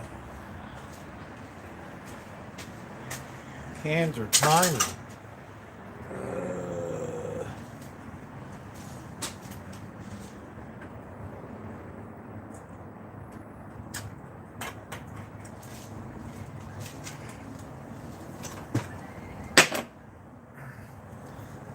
All right, time for you to go away.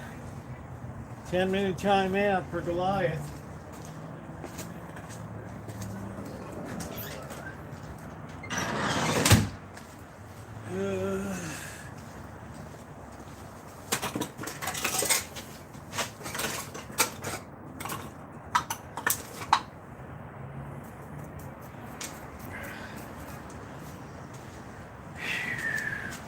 wee. All right. A couple more minutes, we'll be all set. Could you stay out of there? Now I gotta go dump it.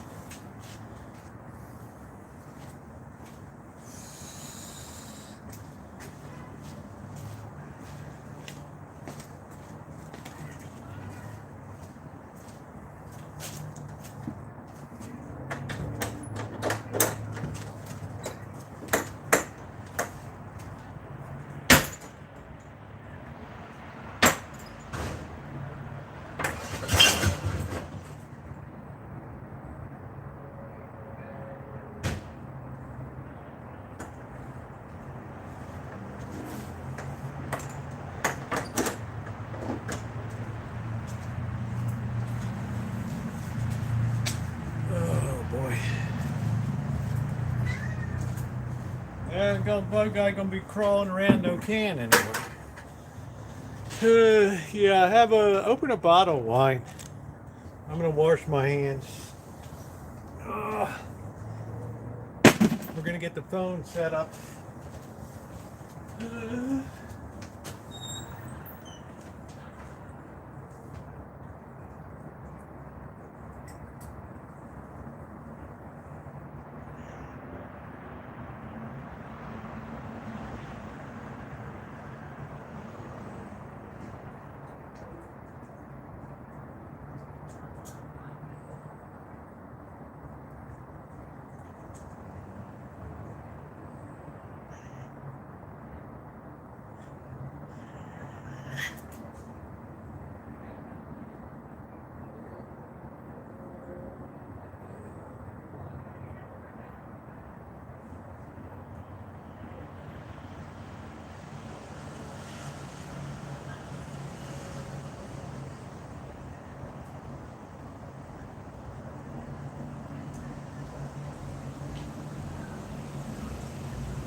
Man, we forgot to get beer tonight, so tomorrow's going to be a beer emergency. A beer emergency. All right, let's get the phone activated.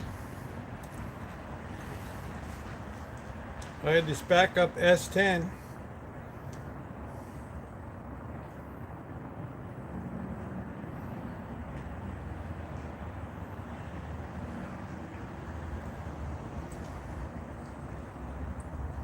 And you know, if you want to talk about the fundraiser, you want to give an encouraging word, let's get the volume up here.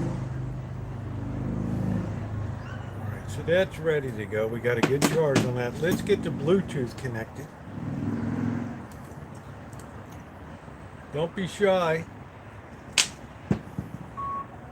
I've proven over the years I'm anything but shy. All right, here we go.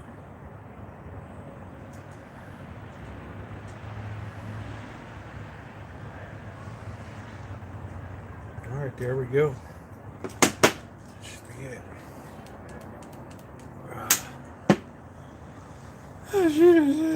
Mr. Lee. All right, there we go. We get the computer set up. So who wants to break the cheat? There we go. Good evening, caller. You're on the air. Hi, Rosie. Yeah, who's this? It's Smelly Cat. Smelly Cat. How you doing, babe? I'm fine. How are Yeah, you? hold on a minute. I want to put you on the Bluetooth. Hold on a minute. Yeah. Let's see. Keep talking. Yeah, I got to turn the volume up. Hold on a minute. There we go. I kind of hear you. All right. What about now? That's perfect. Can everybody hear Smelly Cat, my wonderful friend? My wonderful Hi, friend. everybody. Yeah, how you doing? My wonderful friend from the high desert up there. Smelly Cat, how's your mom doing? Oh my gosh, she's doing fabulous. So she broke herself like a year and a half ago, which I mentioned, and she got better. She started walking again. She doesn't even really need a cane. She's getting out of the retirement village, and she's moving in 2 weeks to a 2-bedroom apartment that's more like a house. So Wow, that's she's going shocking. back to independent living. That's shocking to me that. I know, it's shocking. Like, she got COVID and recovered in like 5 days. She made it through the whole thing. It was the funniest case of COVID I ever saw. You know, They gave her a Paxlovid.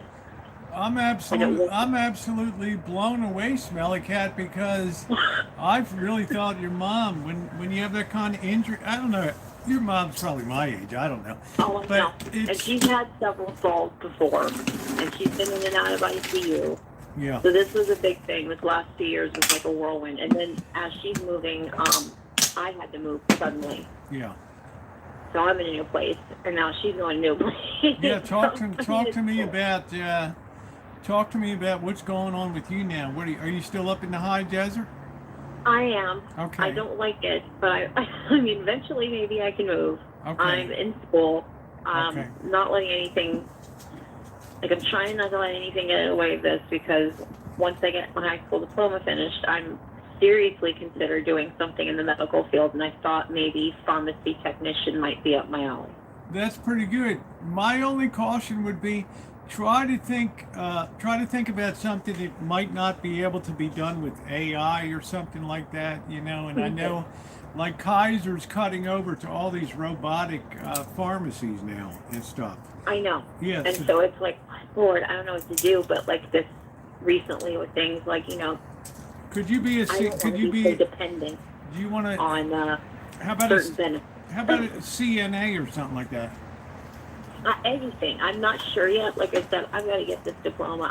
I should have done this years ago, but I'm getting good grades. I'm plowing through credits. Well, you sound wonderful. You sound wonderful. Terry said, Rosie, if I make a donation, will you please do the Carlton dance? I'll dance something, anybody that gives a donation. I want to shout out to my daughter who said she gave a donation. She probably did that anonymously. Tonight, thank you, baby girl, for doing that. I appreciate that. She's probably watching from the bushes here. Take care, Alan. So, wow, your mom, that really blows me away. You remember how bad it was last year or whenever? Yeah. Oh my gosh, yeah. I mean, like I said, this was a whirlwind, but this is amazing. And she's lucky. I told her, I said, you can always go back to that place in the future when you need it. But as for right now, God wants different for you. This is our seasons of change, mine and my mother's. It had to so feel I should just go with it. it had to feel so good for her to walk out of that place. It is. She met like a best friend there who's she's got a pretty gnarly autoimmune disease, but they're like really close now, and she's met all these friends. It's kind of sad to say goodbye, but it's not goodbye. She's got a card. She can drive again. Terry, Wait. give Smelly Cat, give me a second. Terry just donated $50, so I've got Okay. I got to Sorry. dance on it. Oh my goodness. Nice work, Terry. Terry, you were wonderful. Thank you, Terry. Thank you, Terry. And thank you, Good job. Smelly Cat, Good while I got you on the phone. Just move it and follow around. Yeah. While I got you on the phone, I want to thank you for also donating, Smelly Cat. Thank you. Oh my God, I love you. Yeah, I love you too. I always enjoy getting updated on your life, even if it's by mail or Thank you. whatever. So I've been watching you for, I just realized it's been like 7 years. And I was like, oh my God, where did the time go? it does. It goes fast. It's kind of. When I go to your channel, it's like going home. Like Yeah. It's like YouTube home. You just relax and you just strip down and you just be yourself, and everybody can. I'm And I thinking love of. that. I'm thinking of Smelly And I Cat. love that. I'm thinking of Smelly Like Cat. I said, it's YouTube home. I'm thinking of Smelly Cat stripped down. I'm kind of liking the idea on stripped down at home. Now you're making me blush. My stupidly hot. Yeah, there we go. But man, it's You are stupidly hot. I love you. I just love you too, honey. So I'm thrilled about your mom. I am I'm too. thrilled. Thank About, you I'm so also much. thrilled about. I got to be honest about what a good daughter you are these days. I'm trying so hard. Because Oh, I my get so gosh. many people that write me about their kids, and once they got some money or That's something. another reason I want to get, to like maybe making a better returning to work. I should say returning to work. I Yeah. want to help my mom through her golden years. I don't want to have to ask her for anything, and you know what I mean. I want to do that. Yeah, yeah. So, Where would you and think? Where do do you that for think the you? dog. Where do you think you would move to, Smelly Cat, if you were going to leave the high? I'm not sure. I'm just so tired of the weather. The element here is getting really bad. It's like the Hunger Games for housing. Yeah. It's crazy. And then the people that move into some of that housing, like you couldn't pay me to live in San Bernardino. Right. You know. I know you know what I mean. Yeah, I If know you what come you to the high desert, you've been to like this area. You know exactly what I mean. Thank you, Terry. Thank you for what you do to the church. Thank you for what you've done to the church. I have Smelly Cat on the phone, Kelly. Right here, she broke her cherry on the chat tonight, which is great. Smelly And, Cat. well, It's it'll- smelly. yeah. So, yeah, I'd look into a CNA or something like that. Think about it, Yeah. I really don't know what I'd be good at. I just know that one thing. I want to return back to work. I'm not, my baseline is pain. I've got lupus. I've got all right. There's nothing I can do about that. There's nothing they can do about that. So Yeah. I need to learn to adapt. And I get it. I'm disabled, but I'm kind of in a position where I feel like they're going to force me back to work because I can't live off of anything on Yeah. disability. I cannot make it Well, happen. the state of shit now is pretty bad. So you gotta do what you gotta do, girl. I'm doing it. I'm doing the do. I'm Yeah. not going to let anything distract me or get me off of this path. And I can't thank you enough and your community for, like I said, providing such, wonderful evenings. Like, if I'm not chatting, I'm lurking, but I'm always watching. And I love you guys. You're one of Like I us. said. You're one of us, Smelly Cat. This is your home. Oh, This is your oh home my over God, here. thank you. You don't think I you don't think I perk up a little bit every time you're in the chat when I see you come into the chat? I get a little I get a little flutter in me, Well, I do too. Well, I appreciate you, girl. Will you please keep me posted about what you're doing? I promise you I will. Please do. And I just wanted to let you know your cats were being real sketchy when you walked out, and they Oh, were I know. fighting each other, and I they're still know. swatting at each other behind your back. Yeah, I gotta let Goliath out here to eat. Hold on. I love you, Rosie. I'm going to clear your line so other All right, people can get on honey, here and thank you, give babe. you some chat time. But thank you for having me, Thank you, honey. and Love you I too. will be Love you. watching. Love you too. Love you too. Have a good night. You too. Bye, guys. Oh man, that's the one and only Smelly Cat there. So our line is open. The number is 707-242-4617. East of the Mississippi, 707-242-4617. West of the Rockies, 707-242-4617. There it is. So, it's a tough area up there in San Bernardino.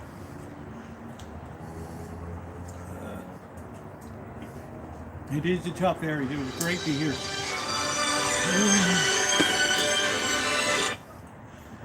Hello, you're on the air. Hey, Rosa. Yeah, who's this? This is Melody. Melody, how are you, honey? I'm good. I can barely hear you. I've never done this before. Right. But I'm putting up my volume. Okay, yeah, because I got another call coming over top of you, so please stand by from the Sure. No, don't go anywhere, Melody. This call's coming in over you. Here we go. I got you now. Okay? Okay. Can you hear me now? Yeah. Okay, good. Yeah. What's going Let on, me, Melody? Hold on a second. I got to thank Anonymous, just donated $20. Okay. Thank you, Anonymous. Thank you very much. I appreciate you. Let me give a little background on Melody, please. You mind, Melody? No, don't embarrass I'm me. going to embarrass you right here. I'm sorry. Hate me later. Send me a hate mail tomorrow and tell me how I embarrassed you.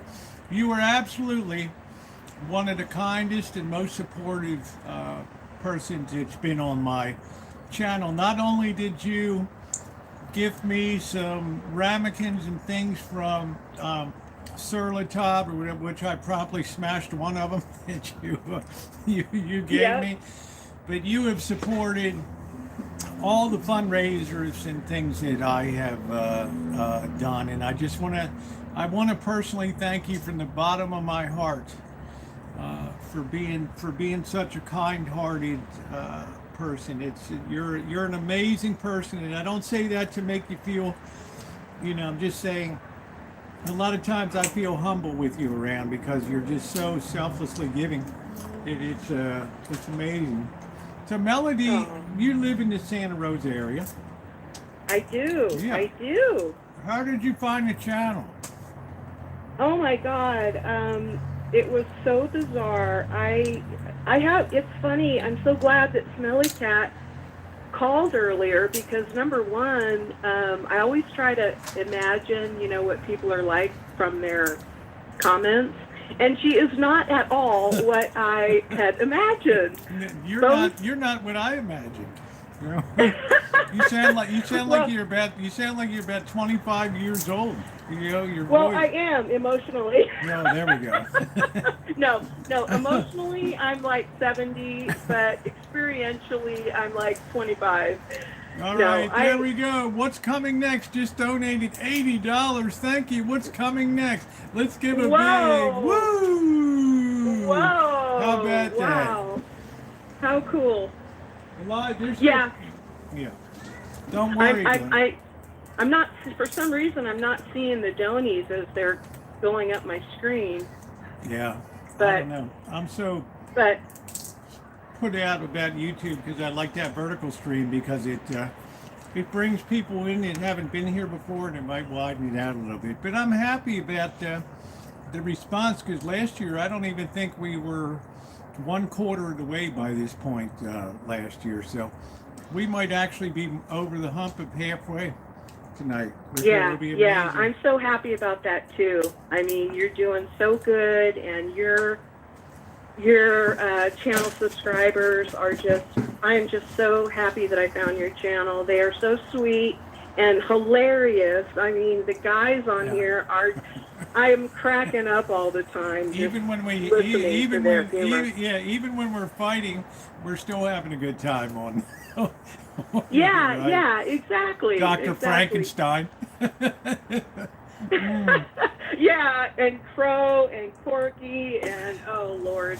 Yeah, I just have a great time, and I have learned so much when it comes to politics and finances, and you are one sexy dude, and you and I am going to meet you one of these days. There's only so much Rosie to go around, right? There's only so much Rosie. No, I know. We will definitely I meet, know. Melody. Absolutely, positively. It would be my pleasure to buy you lunch. That would be amazing. Meet downtown or something and have a lunch or something because I'd love to know people locally here. That's really a blast. So, but thank you from the bottom of my heart for being unhesitatingly everything. You're just right there at the front of the pack, and I really appreciate that. And it's really my win that you found this channel. Yes, it is. It's my victory that you came along because there's about 10 local people on, but I'll tell you what. You really do set the standard, and I really appreciate it. We got Wine Country Pebbles lives around the area too, somewhere around here. But I think you're a doll, Melody. I think you're a doll. Oh, thank you, and I don't even know what to say. A lot of times I picture what I would want to say to you, but now you know what? You know what, complimented me so much. Melody, you know what, Melody? The call-in feature is going to be a regular feature going forward here on the channel, Oh, so cool. you're not going to miss anything here. I'm bringing back some of the things like people 3 years ago they could pick a song to play on the stream and all this. All that stuff is coming back, and there will be plenty of nights to call in and talk. It's wonderful. You know, I'm a big talker. I'm not good at writing people and Gmailing, but I am good at talking to people on the phone, and You I are. appreciate it. I appreciate each and every one of you. Okay, well, I'm so glad I got in, and I'm going to get off the line so somebody else can pop on, and keep up the good role here. Thank I'm so you. happy for the church and everybody that's involved, not just Father Creer and you, but I appreciate all it. those wonderful, wonderful people that give. Yeah, I want to be able to sit there and have a call in when Father Creer is sitting next to me down there on the 25th when we have our marathon 10-hour stream that goes on down there. That'll be wonderful to put people in direct contact with him. That's going to be amazing. Well, I'll try to be there for that one, too. Yep. Thank you, Melody. Love you, honey. Oh, okay, love you, too. All right. Take care, sweetie. Thanks. Okay, bye-bye. Let's see who's calling. Oop, I just kicked off whoever the hell it was. Sorry. Somebody 925, call me right back. Playing a sing. Yeah, I'll sing some bars from New York.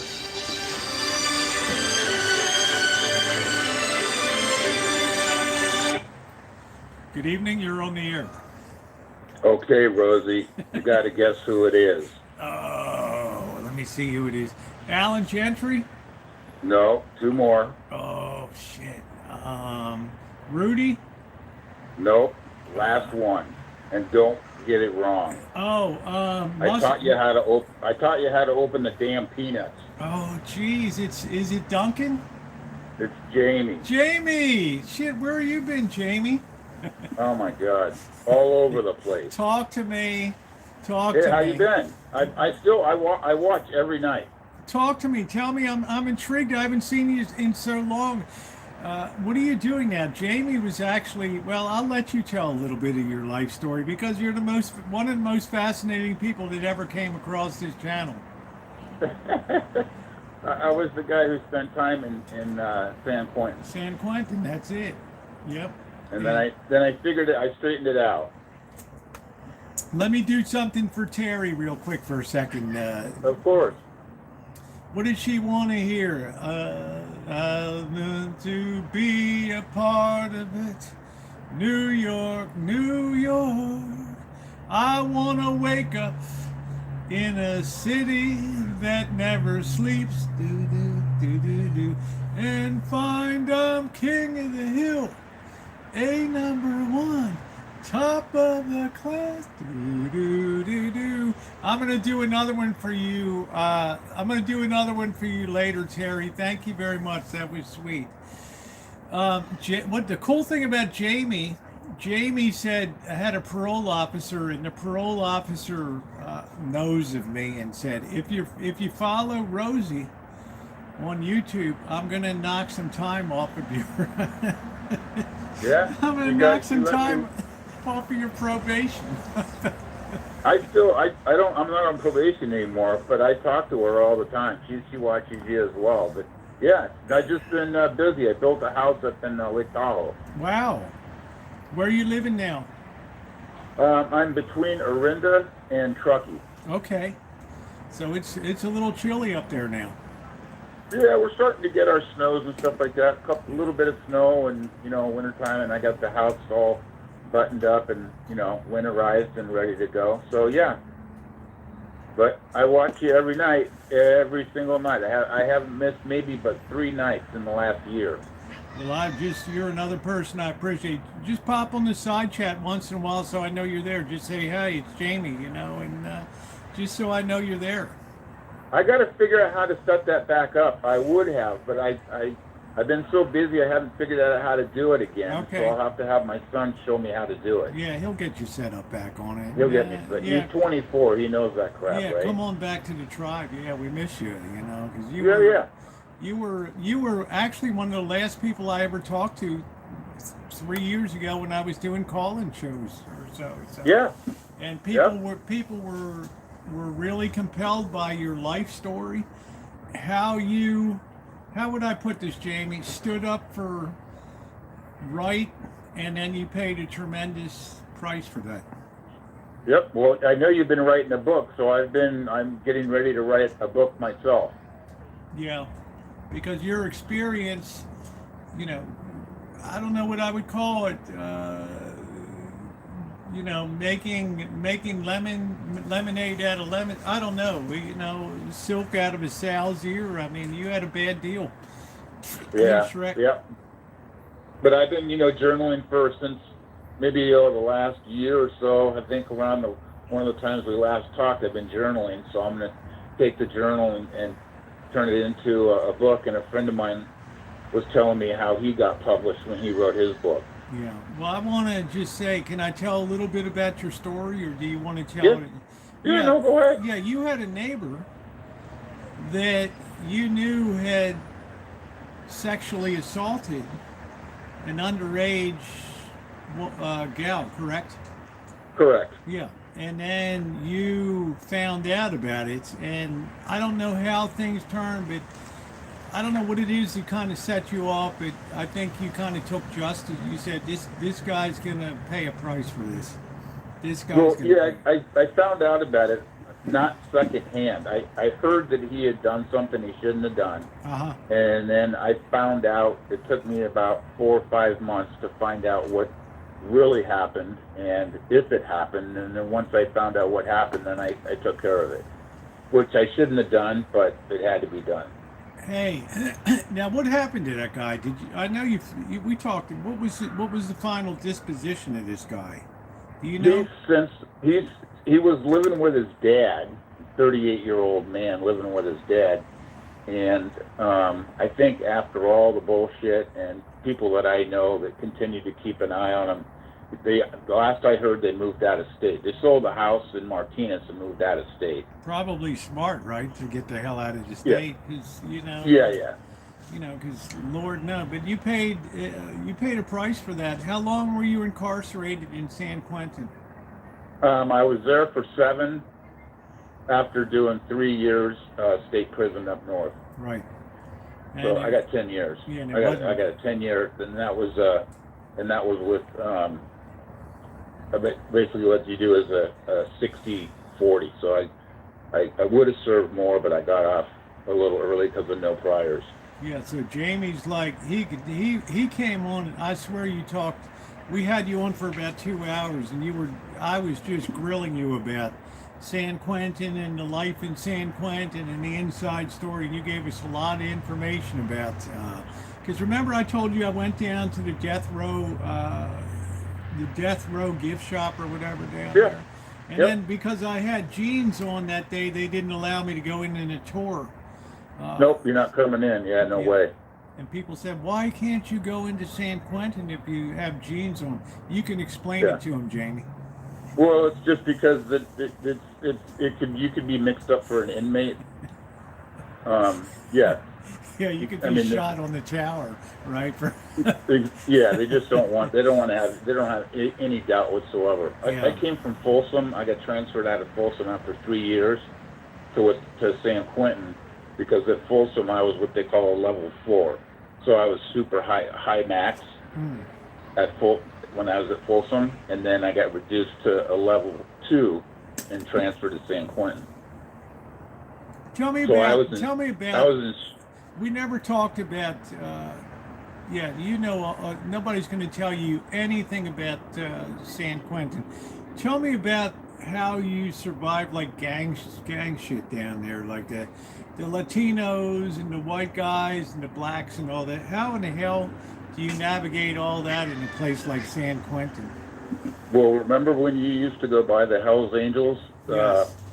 up there in Santa Rosa, and I told you to stay away from there. Yeah, and then I had the Remember encounter. I The told guy you? wanted to beat the hell out of me, yeah, on the street. And I told you not to mess around up there. Yeah, and I did. Well, when I went in, I joined up with the Aryan Brotherhood, which is part of the Hells Angels. Okay. So I was in an all-white gang. So we didn't associate with the blacks. We All right. associated with the Northerners and the Southern Mexicans Okay. and the Mexican Mafia, but we didn't associate with the blacks. Man, it had But to be. you have to click up in there, because if you do what they call just walking the main line, you're going to get your ass kicked. Now not the funny thing, but the interesting thing about you is you were never like a thug criminal. This was just a moment that came. You had a great job, right? You were making big money. You were like you had a very successful career, right?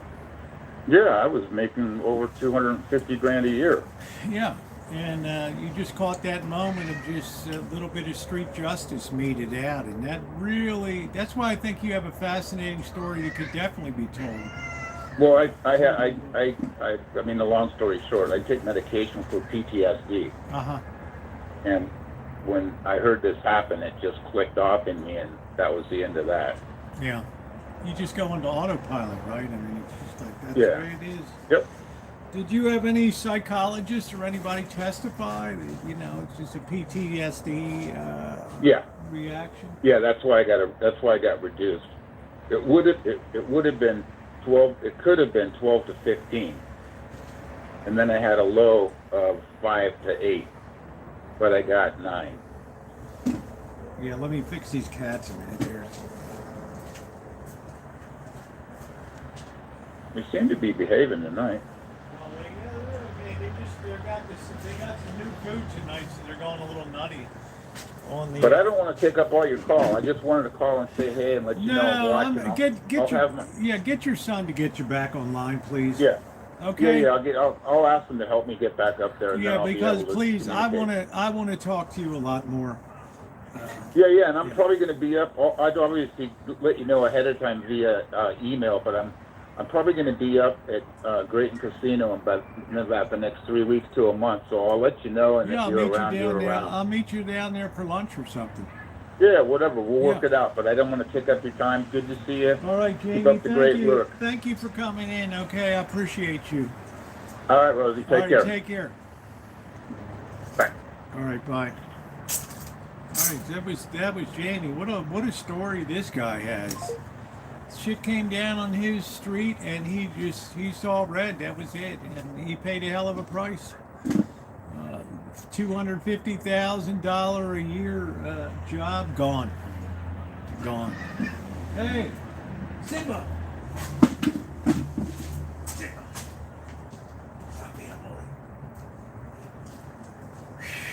Man, what a bully. Oh, he's a good guy. Just in a moment. He's called in before over the when we used to have the call-in show. I'm hoping that he gets back on YouTube and gets the channel set up again. Well, Scottish Darren, he paid such a heavy price. He went up Folsom outside of Sacramento, which is a terrible prison. How you doing, Robert? And then transferred down to San Quentin. So that's pretty serious incarceration. That's pretty serious. Simba!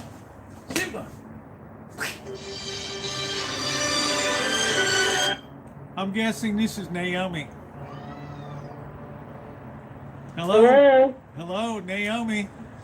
Hey, guys, it's me. I know it's you. I saw the area code there. I didn't think you were calling from Escalon there. How you doing, honey? I'm doing great.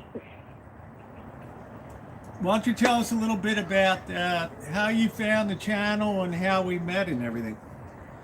Okay, I was scrolling through the interwebs of YouTube, of course, and then I saw this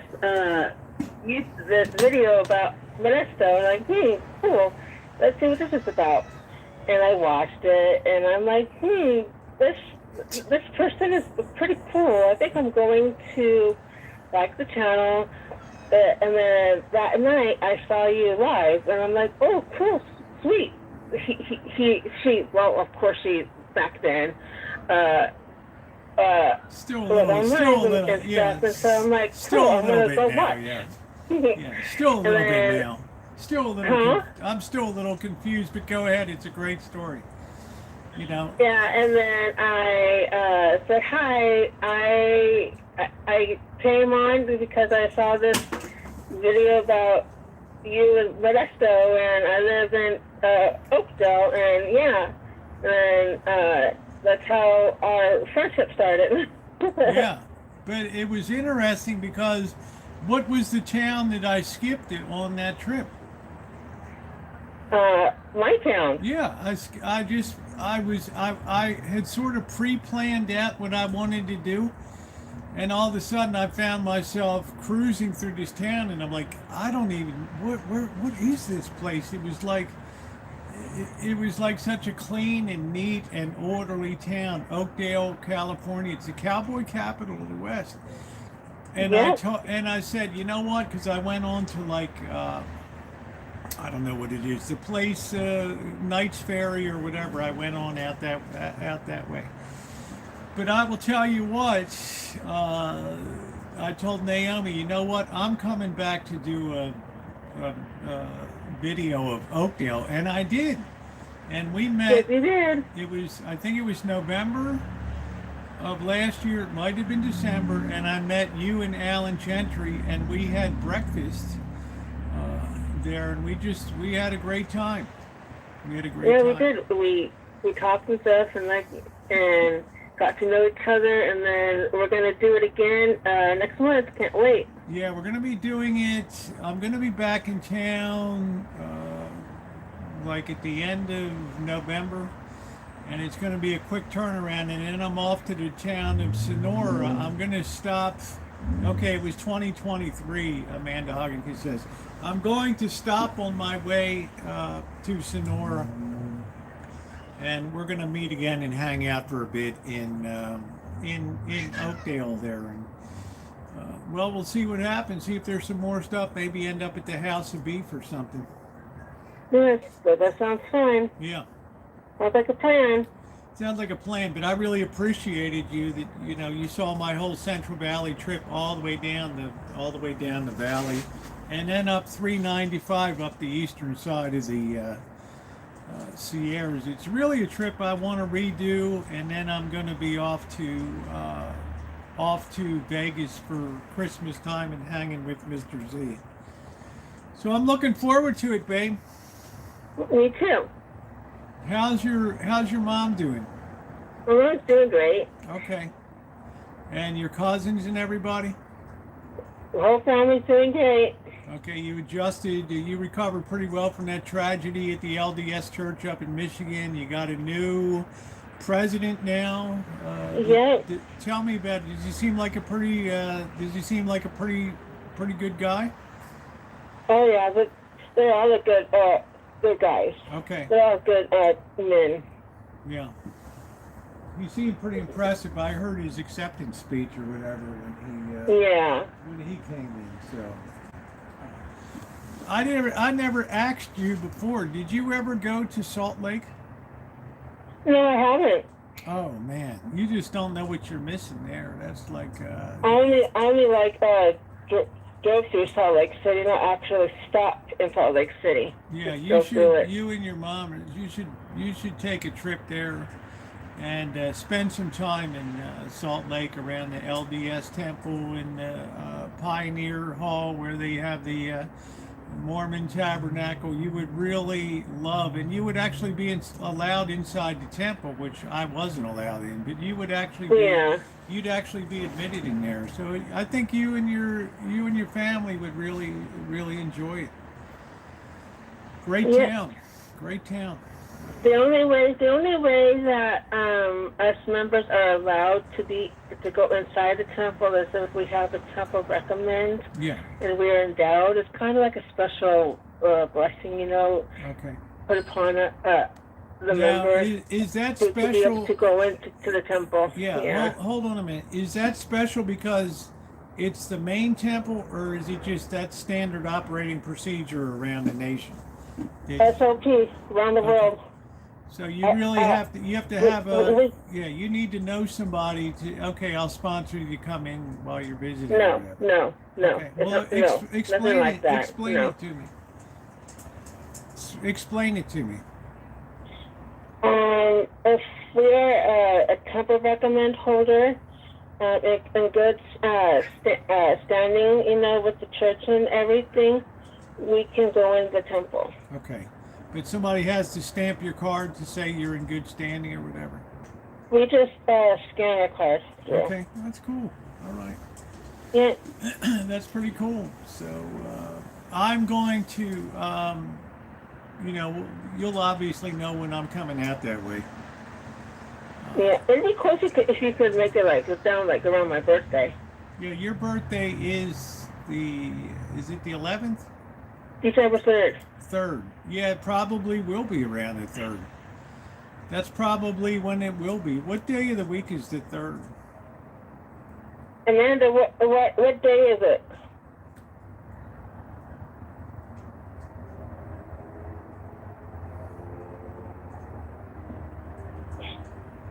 Yeah, somebody will tell you what day December 3rd is. Yeah. No, December 4th? No, she said December 3rd.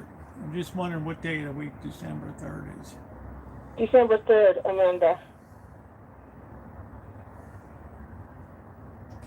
Yeah, and I want to give a big shout out to, I want to give a big shout out to Terry. She escaped here before I could thank her again for, she's hit this thing like 3 times with some significant donations. Terry, I don't know if you're still watching. It's on a Wednesday, so that seems possible, Naomi. But I don't know if Terry's still here, but she really stepped up. We might still hit 6K tonight. We're not that far away. It's been an amazingly paced fundraiser, which has shocked me this year. How smoothly, I don't know, it's fundraising it's a difficult thing over a long period of time to sustain and keep things going. Yeah, everybody's been stepping up. They've been stepping up. Year. It's been really, really amazing. I think they're more familiar with the work that goes on down there. They're more comfortable now seeing some of the tragedies that have occurred and some of the mountains that have to be climbed down there, especially in that area. And also you advocating, doing videos and stuff and putting them out and letting us know what actually happens, and you're just not going down there just to go down there. You're actually going down there to work. Yeah. And I won't go down for just pure fun. I will with Mr. Z's vacation, but I'll be recovering from the fundraiser month because it is kind of a very demanding month to run it. But there'll be lots of great content coming up, and you can bet that Naomi and I will be hanging out in Oakdale. We might ride over to Escalon or something, Naomi, and see if there's anything interesting over in Escalon or whatever. So, Yeah, hey, knock it off, cats. Both cats. I even asked Alan if he's going to come and join us. He says, of course he is. Yeah, well, that would be good. I look forward to that. So. Yeah, me too. Yep. I do look forward to that. And I think I'm going to go and let somebody else call in now. All right, honey. I don't want to monopolize the time. All right, love you, honey. I'll talk to you soon. All right. Okay, love you too. All right, take care, babe. Say hi to your mom. All right. Okay, bye. okay, bye. Oh, what a good kid. What a good kid. I'm going to have, give me 1 second. I'm going to have celebrate with a little bit of cognac tonight because I have a feeling we might hit the 6K tonight, which would be amazing.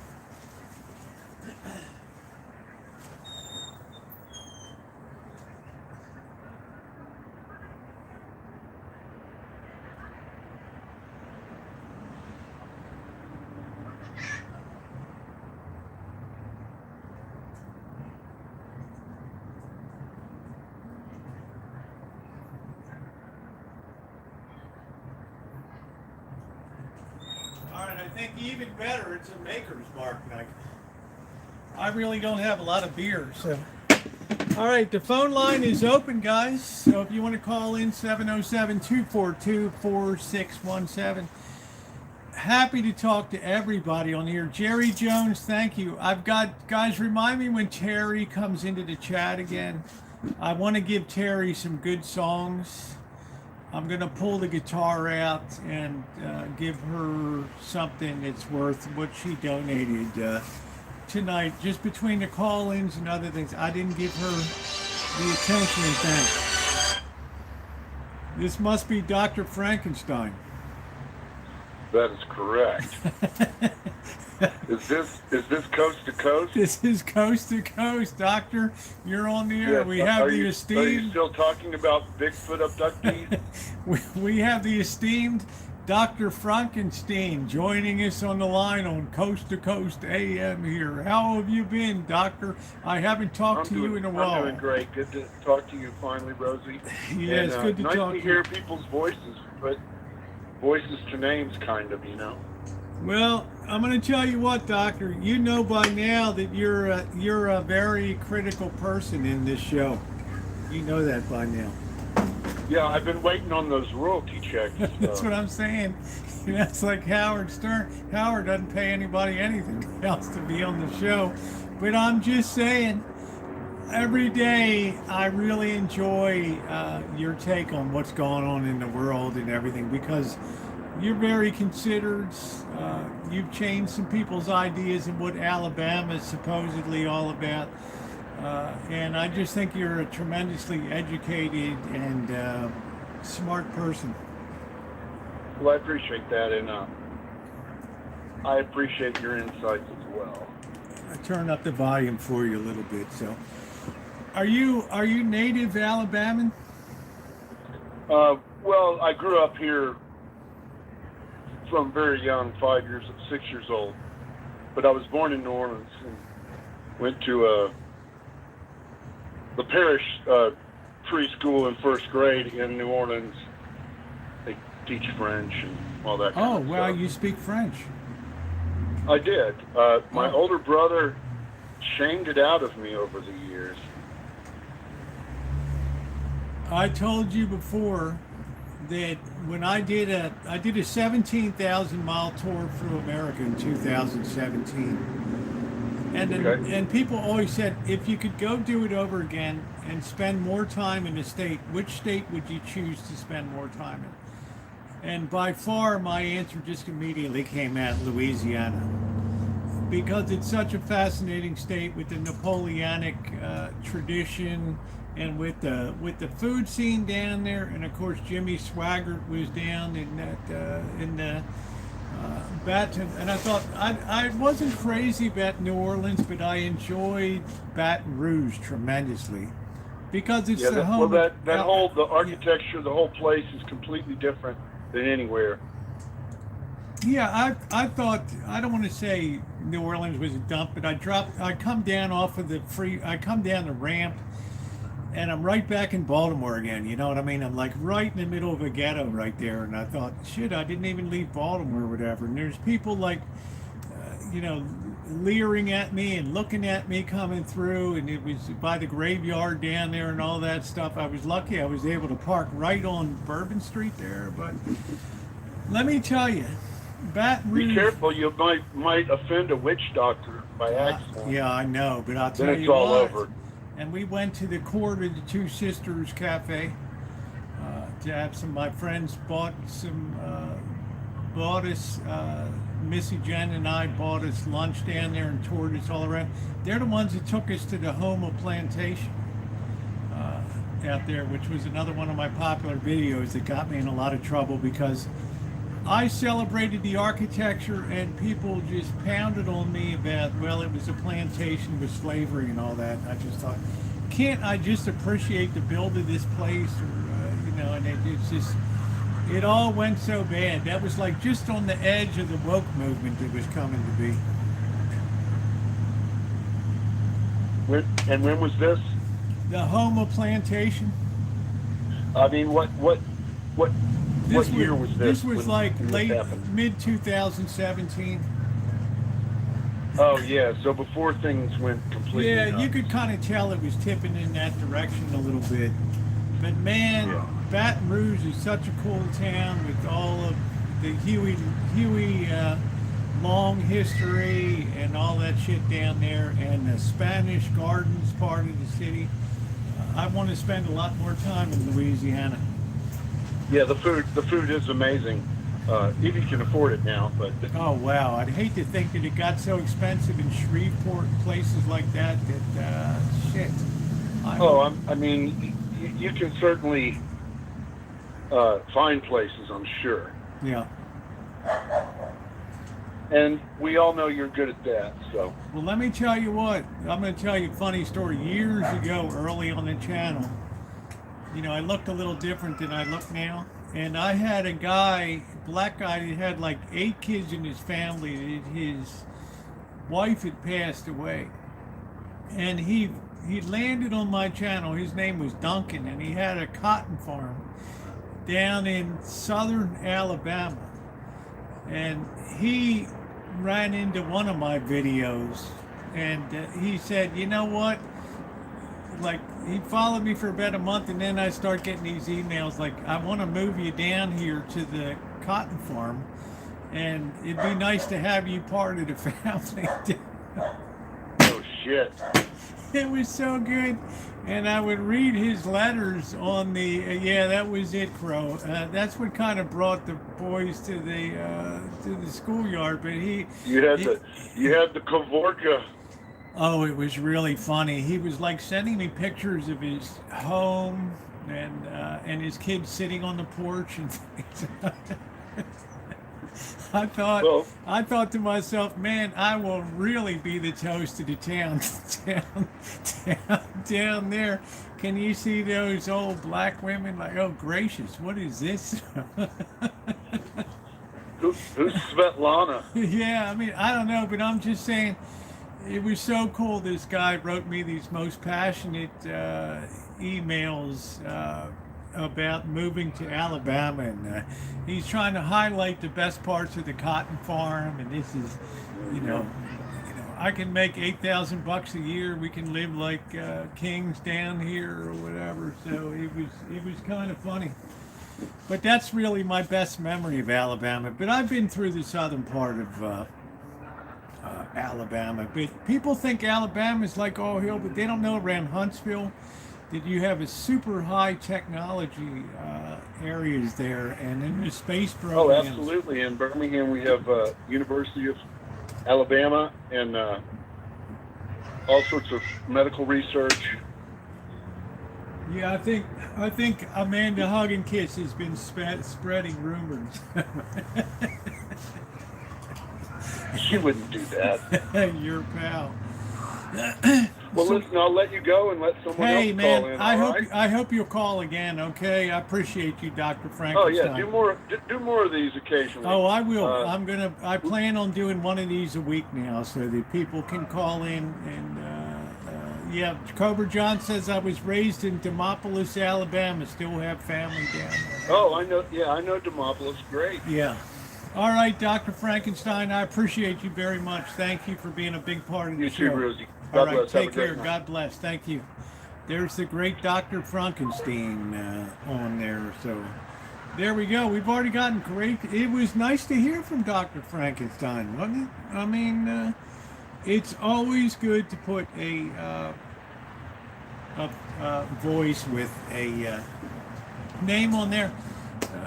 I'm still waiting for that caller to call in, Naomi. I don't like you changed, Rosie. I like the way you said, this was the joy of my life. And here we go. Kelly? Hello. Hello, Kelly? Hi. Is this Kelly? Yes. How good am I? Oh, did it come up Toronto? It came up Ontario, even better. How you doing, babe? I'm good. How are you? I'm doing good. This is one of my sweeties here on one of my Canadian sweeties here. I want to interview you. Can you allow me to interview you? Sure. I'm not going to ask any. I'm not going to dox you out or ask any personal questions. But I wanted to know. People have asked me. They've mentioned and they've texted me and stuff about Kelly.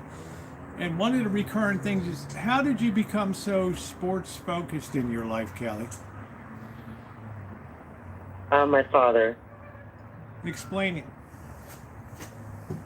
Well, growing up, my brother's younger than me, and we were always at the hockey rinks because he was in rep hockey. Okay. And he was always in house league baseball. So, like, you know, I was young too, so I always came with my parents to watch, right? Yeah. So, and then my father had the tickets to the Leafs when we were very young, and that's how I got into the Maple Leafs also. Yeah, but you've embraced other things too. You really took to like U.S. pro football, and then you started taking to the college football game. And I think that's fascinating. I mean, I just never saw somebody so willingly embrace like other sports and stuff. I'm complimenting you. I think it's really cool that you did that. Well, the football was you. Well, Tell me about what you enjoy. You know, you watch Canadian, you got the Argonauts, you got Canadian football. Tell me what it is about American football that you find fascinating. I don't know, just the competition. I think there's more competition, and the quarterbacks are better, right? I don't know. But you You really like got me into it. No, I do. I'm just saying, but you really embraced it. You outstripped me when it came to pro football, and I just think, did you play sports growing up? Soccer. Okay. All right. Yeah, I think a lot of girls I knew played soccer and or softball and soccer or something like that. But you seem to. And I can ice skate. Yeah, all that. Yeah, I mean, it seems to me if you were going to enjoy a night inside with a nice bottle of wine or whatever and a little bit of Barry White music on or something like versus going to a hockey game, it would be a hockey game every single time. You know what I mean? It wouldn't be down. It wouldn't be get down time. It's like get to the hockey game. That's exactly hockey game. Yeah, 100%. Hockey over baseball too. Hockey over love. That's it. Get me to the hockey game. Don't waste my time with love talk and all that. Yeah, hockey, because, you know, there's so much going on in the world, and it just clears my mind, and, you know, it just takes you to another place, right? Worry-free. Well, I know you have tough days because you're responsible for a lot of kids and stuff, I believe. So I know when you get home, sometimes you're pretty ragged out. Thanks. Yeah, I am. Yeah. 6 o'clock's a long. Yeah. Yeah, and then you come in and take it out on me. Oh, you're the one that got mad at me like 3 times this week. Look, but I'm always right? Let's face it, we just enjoy busting each other's balls. That's it. I mean. No, you were really mad. No, I'm never. Have you ever seen me mad? I might have been bad at Blackbird the other day, but I've never been bad on my chats. Come on, girl. Come on. You said to me. You're talking to Rosie here. Sure, Rosie. Don't even remember. Well, lay it on. Tell me what I do wrong now. Come on, lay it on me. So you don't do anything wrong. I just said you got upset. What did I get upset about? The Packers? Well, no, not the Packers. No, because I'm like, do you need a hug because? And then other people were saying in chat because you were fighting, and then you said you pointed me out. And what did I do? You got really mad. Okay, so I didn't ask you. I said, Kelly, I want a hug from you, or I didn't say that? No, I said, Rosie, do you want a hug because you were fighting with Bird? So I can I apologize to you? I might have just been in the heat. I might have been in the heat of the moment. So can I apologize to you? It's okay. Yeah, I thought you were really mad. Like, it's not a big deal, but. I think Buttercup was there because I said, Buttercup, I better not talk anymore. I said. No, I just said I was trying to process a lot of stuff. I was kind of, you don't see it often here, but I was in Baltimore mode for like 15 minutes or so. So I went, Yeah, I went a little ghetto that night. So it's, that's on me. So I apologize to you, Kelly. You know I love you. Okay. You know I love you to pieces. I love you too, Rosie. Yeah. Yeah. Well, and then I guess because I brought. Yeah. So I shouldn't have said it. Yeah. You just kept going on about locks on the. I'm going to send you locks for the for the gate and all the that. locks for the gate. And Yeah. I'm like, people were saying oy they're vey, let the locks go. I mean, I'm not in danger here, okay? I mean, it's No, like, I know you're not in danger. yeah, I'm just saying, we just chill back.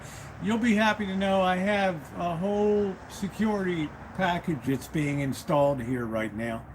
And everything I'm very happy, actually. everything is recorded. It's not just live monitoring. Everything is recorded on a 1 terabit drive. So everything that goes on here is recorded in 1080p high definition. So Well, that's amazing. yeah.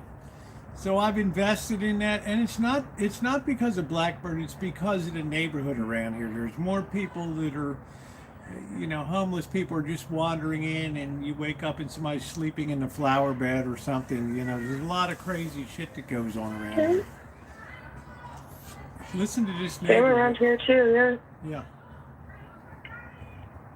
So. Are those the cats? What is that noise? No, I got these kids in the neighborhood running around here. I got I thought it was the cat. I got huge apartment houses here that are chock full of people around me here.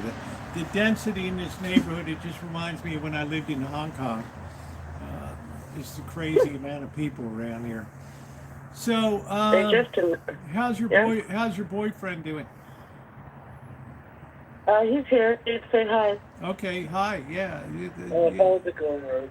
Yeah, it's going good. So, I think, you have to forgive me. Kelly and I enjoyed punching each other a little bit. We watch you every night. I have the phone open every night watching you, and he's sitting here. Yeah, I'm always sad when you're not around on that. The rare night that Oh, you're yeah, not sure, around. sure. I am. You just, gosh, can't you? You gotta loosen up a little bit, girl. You gotta flex a Well, little she knows how I am, and she doesn't even know me. Am I very like that, AJ? No, I'm not opinionated. I don't know. You know how I am, Rosie. Yeah, I know. Through a computer. But I love you, honey. You're one of a kind, and we do enjoy bantering about football and things like that, and that's a lot of fun. And But his dad doesn't understand, because his dad sometimes listens to you, and you'll say the Ravens are bad, and then you say the Ravens are good. Your opinions on the Ravens, right?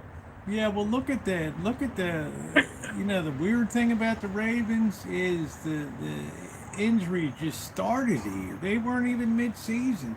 And Kelly, when you lose your deep pass protection, your number one draft safety, and your number one drafted cornerback in one go, you have no pass protection at all. And all of a sudden, it's over. It's over. You're putting in second string people to cover first string wide receivers and stuff. So now they're starting to get some of these people back again and get yeah.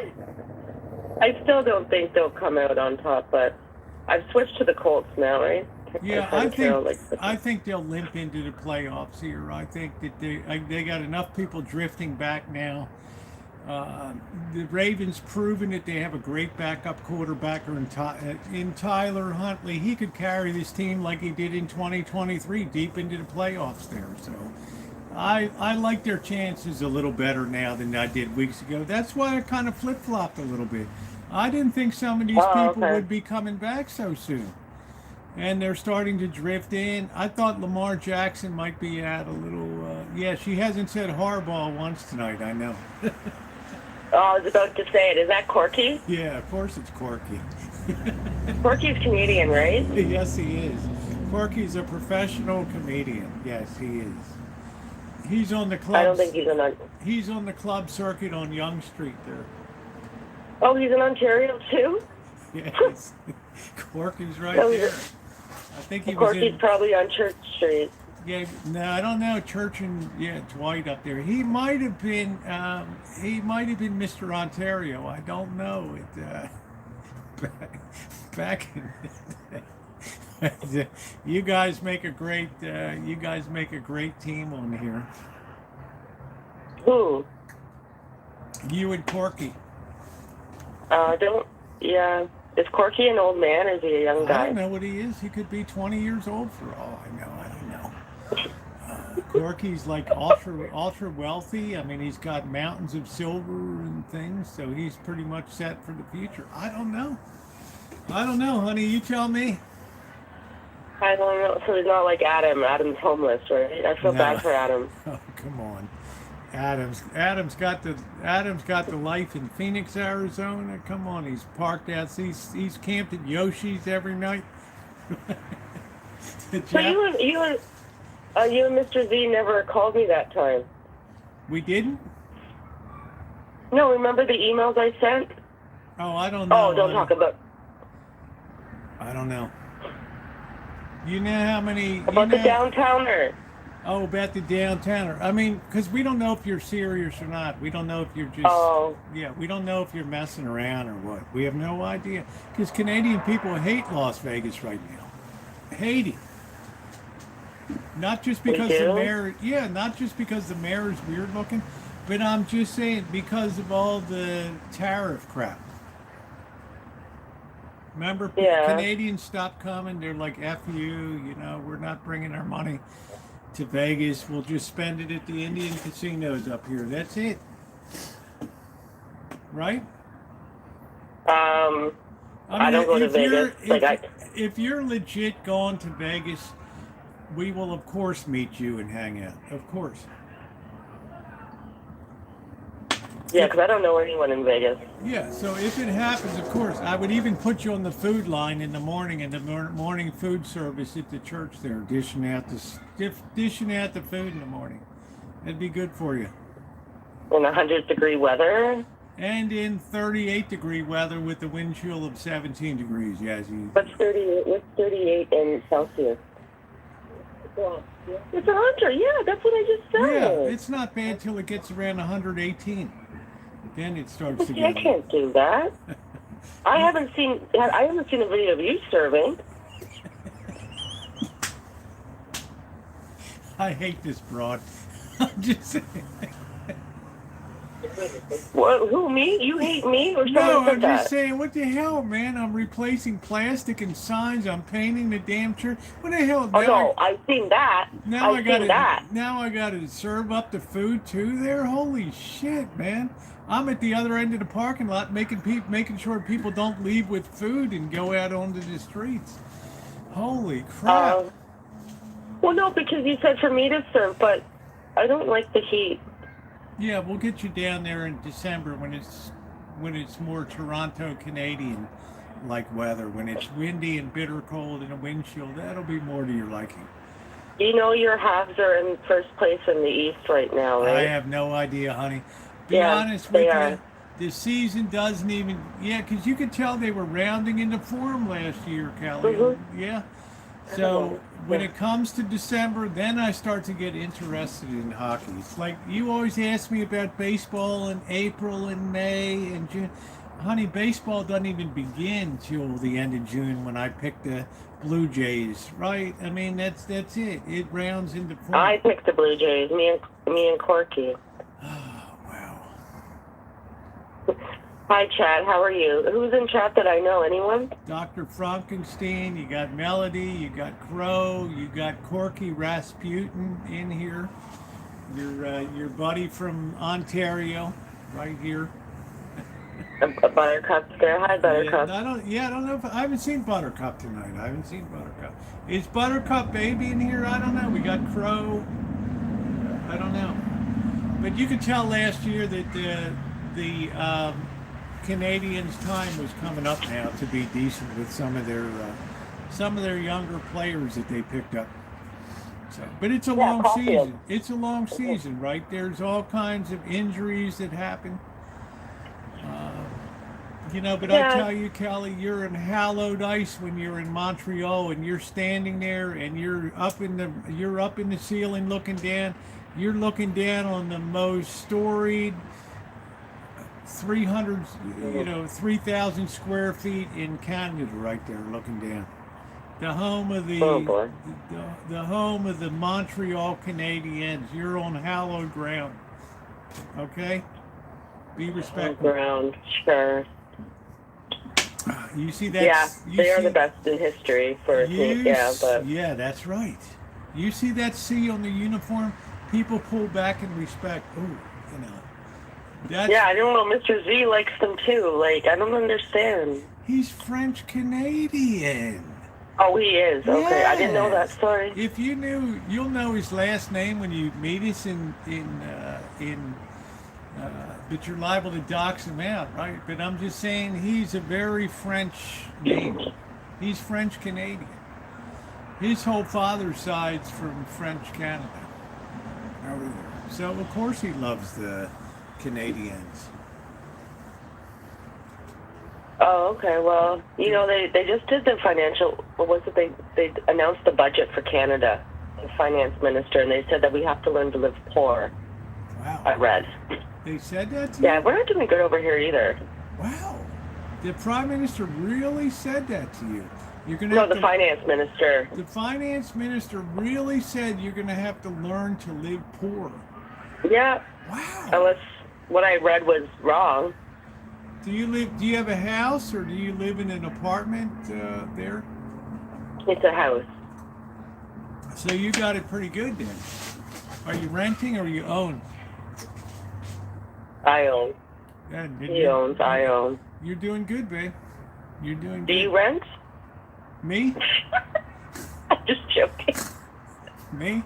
This palatial this huge rancho here. You think I rent this place to have all this work on me all the time? But are you, Dave? What was your question about California? You said California was more in debt than the other states. You had the question for Rosie. Yeah, you were talking about California was in trouble compared to like other Yes, states. they're in trouble because look at what's here, Kelly. It's the movie and yeah. What's your boyfriend's name? Dave. Dave, think about what's in California. You got a movie industry that's being gutted by AI right now. Okay, the movies are just being killed by the creation of AI characters. There was a song that hit the Billboard 100 chart that was created by an AI singer that hit the Billboard like top 20 or something. This AI is taking over everything. So a lot of... Go ahead, Dave. What do you mean by AI singer? Is it like someone, an actual person's voice, but it's been recreated by AI? Is that what it means by AI It's a singer? totally... AI has become so good at copying voices that they can produce a unique synthesized voice out there. Oh, yeah. And it's not going to be recognizable as anybody that you know. It's going to be a unique voice to this individual AI character. So that's number one. You have a movie industry that's absolutely being destroyed in Southern California right now. Number two, look up at Northern California. The AI is destroying the software and support industries right now in the San Francisco Bay Area is being decimated by software engineers being laid off. So it's not a good picture for California. And in our own particular city, we've lost students that we can't even fund our schools right now. So it's not a good situation. Oh yeah, I thought you were talking about the story before. Yeah. Yeah. This state has real issues, and the only thing they know how to do is raise taxes and increase taxes. Well, that must be a liberal state. Well, it's not. Did you say that? There's some conservative areas. There's some very liberal areas. If you're in coastal California, it tends to be very, at least the upper half tends to be very liberal. here. So those rallies that she goes to is liberal. So Yeah. in California, like a Democrat, they call themselves liberal because Yeah, it's a very, in it's Canada, a, we only it's a very, call ourselves liberal here. yeah, it's a very blue state here, meaning a very Democrat. You have Democrats, Dave, and you have Republicans. Democrats are blue, Republicans are red. This is a very, very blue state. In other words, every time there's a presidential election, they don't even have to wait till the votes are counted in California. They immediately declare whoever the Democrat candidate is won the state of California. That's how lopsided it is. Oh, now I have this question. Might be weird. In California, do you not require any sort of ID to confirm when you're voting? Well, it's funny you should mention that because about a week ago when my friend Tara was here, there was a person taking signatures outside of a grocery store to bring voter ID to the voting booth by state referendum. In other words, the people vote on yes, you're required to show an ID to vote. So I voted for that. I didn't think there was anything negative about showing an ID to be able to vote. Oh yeah, because sure. there's a lot of I just thought it. there's a lot of Yeah, I thought it bullshit was that goes strange. on in elections here. So So you could go in as Bobby. Say you're Bobby, right? For example. yeah, you could, yes. Oh wow, that's really weird. You know, Because they're really strict here on voting, eh? yeah, they had a dog that voted in the election, but this is a rarity. It's more so than it's kind of a rarity. But there's people that are gaming the system now on both sides that want to, that want to alter alter. But I don't think there's anything wrong with requiring somebody to have a legitimate ID to vote. I don't think there's anything That's wrong what we with do here. that. Yeah. They're so strict here. But here you need to have your ID, you need to have the form that the government send you, and they have to look through a book And a book. to cross Yeah. your name Yeah. off. 3 things. Yeah. Yeah. They're very strict here. Yeah. Well, just look at all the people that get hired, the illegals that get hired into factories here. There's companies that just supply thousands of stolen social security numbers and things that these people just use to get hired and stuff. So is illegal. Oh, in California? Everywhere across the U.S. Oh. Yeah. You can buy hacked databases of social security numbers, and you have companies that actually sell them to legitimize the illegal aliens. Right?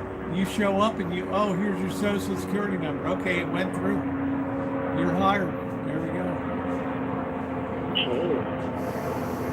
The world's a crazy place. Like, It is. It is. It absolutely is. Let me just give a plug for the live stream. We might hit 6,000 tonight. And please, Ronnie or my moderator, remind me when who it was. Who did I say? Trini or came in? I want to be able to thank her when I see her again about the donations that she made was fantastic. So we might actually hit that level tonight. Kelly, we're doing good on the fundraiser, huh?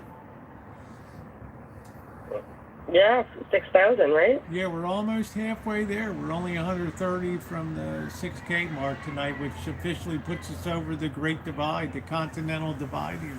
Everything's downhill from this point, so it's exciting. Hey, remember, Isn't there like a 24-hour stream you do for that? Yeah, I do a big stream on the 25th. It'll be from 10 a.m. till we blow the doors off this thing. And we have a lot of people coming at the end from other chats and things and other channels to come in and support. So it's a nice I'm proud of you. Well, don't be. It's not. I'm See, that's why I can't say anything. No, you can't. I don't want you proud of me. I want you proud of what they do down there in the face of unbelievable adversity. I'm proud of them. But I want to tell you, Kelly, I'm never mad at you, honey. I just play around a lot. I should probably be a little more serious. But I'm kind of a jokester. I'm just a dick when it comes to playing around and all that.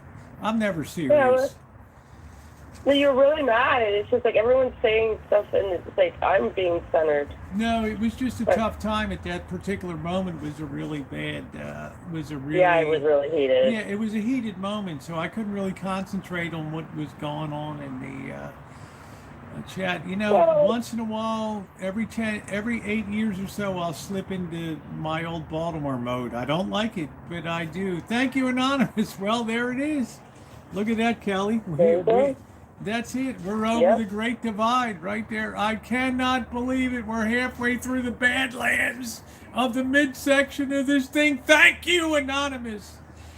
Thank you very much. Good job. Man, that is amazing. The way that people have responded. It was difficult. But there it is, 100, and there it is. Boom, there it is. And I am just so grateful for all of you that have been supportive. And again, we have to really share this out to other people in our lives and say there's something really unusual that goes on down there. It's like one guy versus the world down there, and and it just makes my heart bleed when I think of the money that comes through these casinos and the wealth and the money that's dropped in those casinos. Just to have 10 minutes of the money drop in that casino would be amazing. But yet, people don't even want to talk to me, Kelly. They just close the door in my face down there. So it's up to us. Wow. It's up to us to do it, you know? Because whoever thinks of people actually living down there as opposed to vacationing and things like that. So I appreciate you a lot, Kelly. Never think that I'm mad at you. You're a big part of this show here. A huge part of this show. I just won't talk about it anymore. No, you talk about, nobody's going to censor you, Kelly. You got a mouthpiece on you, honey. Well, I just feel like Right? I say what I see, right? And Yeah. You know what's going on. But I have to have a little more forbearance here on the ground, you know. I have to, you know, because I have a charitable heart in a lot of ways, but I do have limits on what I'm willing to put up with, you know. And it takes a long time to find my boundaries, and then boom, there it is. You found it. Because, yeah, especially when people are feeding the bullshit. Yeah. Right. And it's not fair. Like life is Well, so remember, short. the people that are feeding the bullshit never do anything to actually help the person to better their situation. They just talk a good game and just give empty platitudes about things. Yeah, and if you're watching, it takes a lot to step up and actually do something, and you'll find that very few people actually step up and do anything. All they do is come in and talk a good game. So yeah, you talk a good game if you're watching because you know who you are, but you've never opened your pocketbook for this man. Like Rosie said, you've sent a T-shirt and a cheap, what was it, dream catcher? Let's go easy. Put your money where your mouth is. Let's go easy here a little bit tonight. Well, it's true. Well, I know it's true, but there is also an offset that this person's been kind to me in person, and you know, it's a two-sided. I can't. I'm not talking to Bird. I'm not talking about Bird. I know who you're talking about. I know exactly who you're talking about. But I'm just saying, I kind of walk the line, and I'll always give somebody the benefit of the doubt at the end of it. But, you know, this person's talked a lot of shit about me through the years, too, and I understand that. I don't know whether it's jealousy, envy, or whatever. I don't know. But you know what? You gotta eat that in life. That's the way it goes. You have to go with it. And that's it. But you'll find the people that are the biggest boosters do the absolute least. When it comes time to really, it's coming through from a private number. I can't take private numbers on here, so. All right, Rosie. Well, all right, yeah, I don't share anybody's numbers or anything, so. All right, love you, honey. Don't ever worry about it. I'm never mad at anybody on here, okay? Never, ever. Well, I enjoy you on the chat tremendously. Yeah, you always make my night, Rosie. Well, you make mine too, because you just bust my balls, and I like it. It's good, you know? It's funny. You All call- right. you're- Well, I'll talk you're- to you soon. All right, honey. Hope your period's not too bad. Oh my God. Dave, say bye, Rosie. I'll have my season.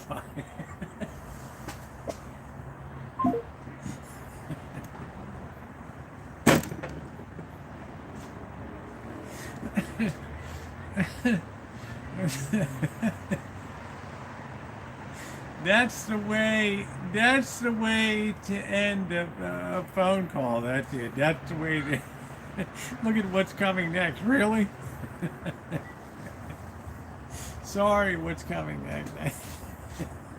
She started it earlier. She came on at the beginning of the chat. Elvis, she said it was that time of the month. I just, it's a comedy show. I mean, you're here because you like to laugh. You're sitting at home, right? I mean, what am I going to do?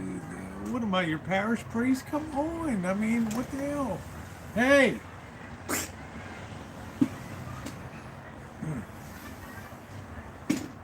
Yeah, that's how Dick Cavett got in. Yeah, she came on at the beginning, like, oh, it's my time of the month, and I thought it was cute. Am I canceled? Hello? Are we still on the air? Hello? No, the networks, they just canceled you, man. You're done. They're rolling a 1950s sitcom right now while you're talking. Kelly, thank you, sweetie. See, there's Kelly. There we go. There's the Kelly girl roaring through. Yeah, there's no way you can up your game from that. I know, God. Yeah, is this thing on? I mean, Kelly came on at the beginning. Oh, it's that time of the month. You know, Kelly and I, we kind of, we're bobbing and weaving all the time. We're bobbing and weaving all the time. So I'm gonna grab a beer. Give me a second. Keep that line open for a minute.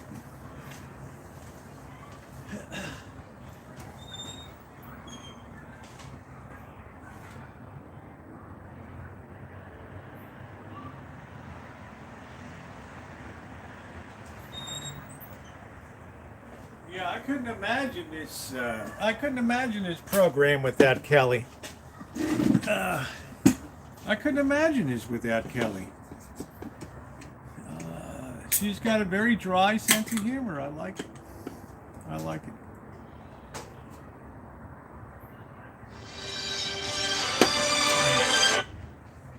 You're on the air. Is this Dr. Ruth?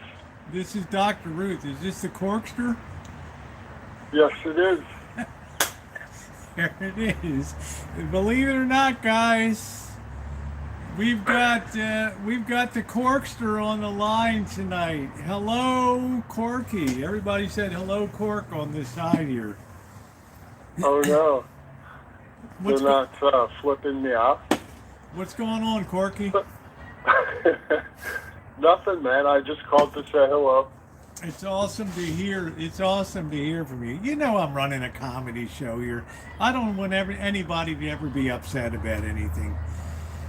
Right? Yeah, Cork? no. I mean, I've done a lot of things in my life, and I bet you have. like Cork.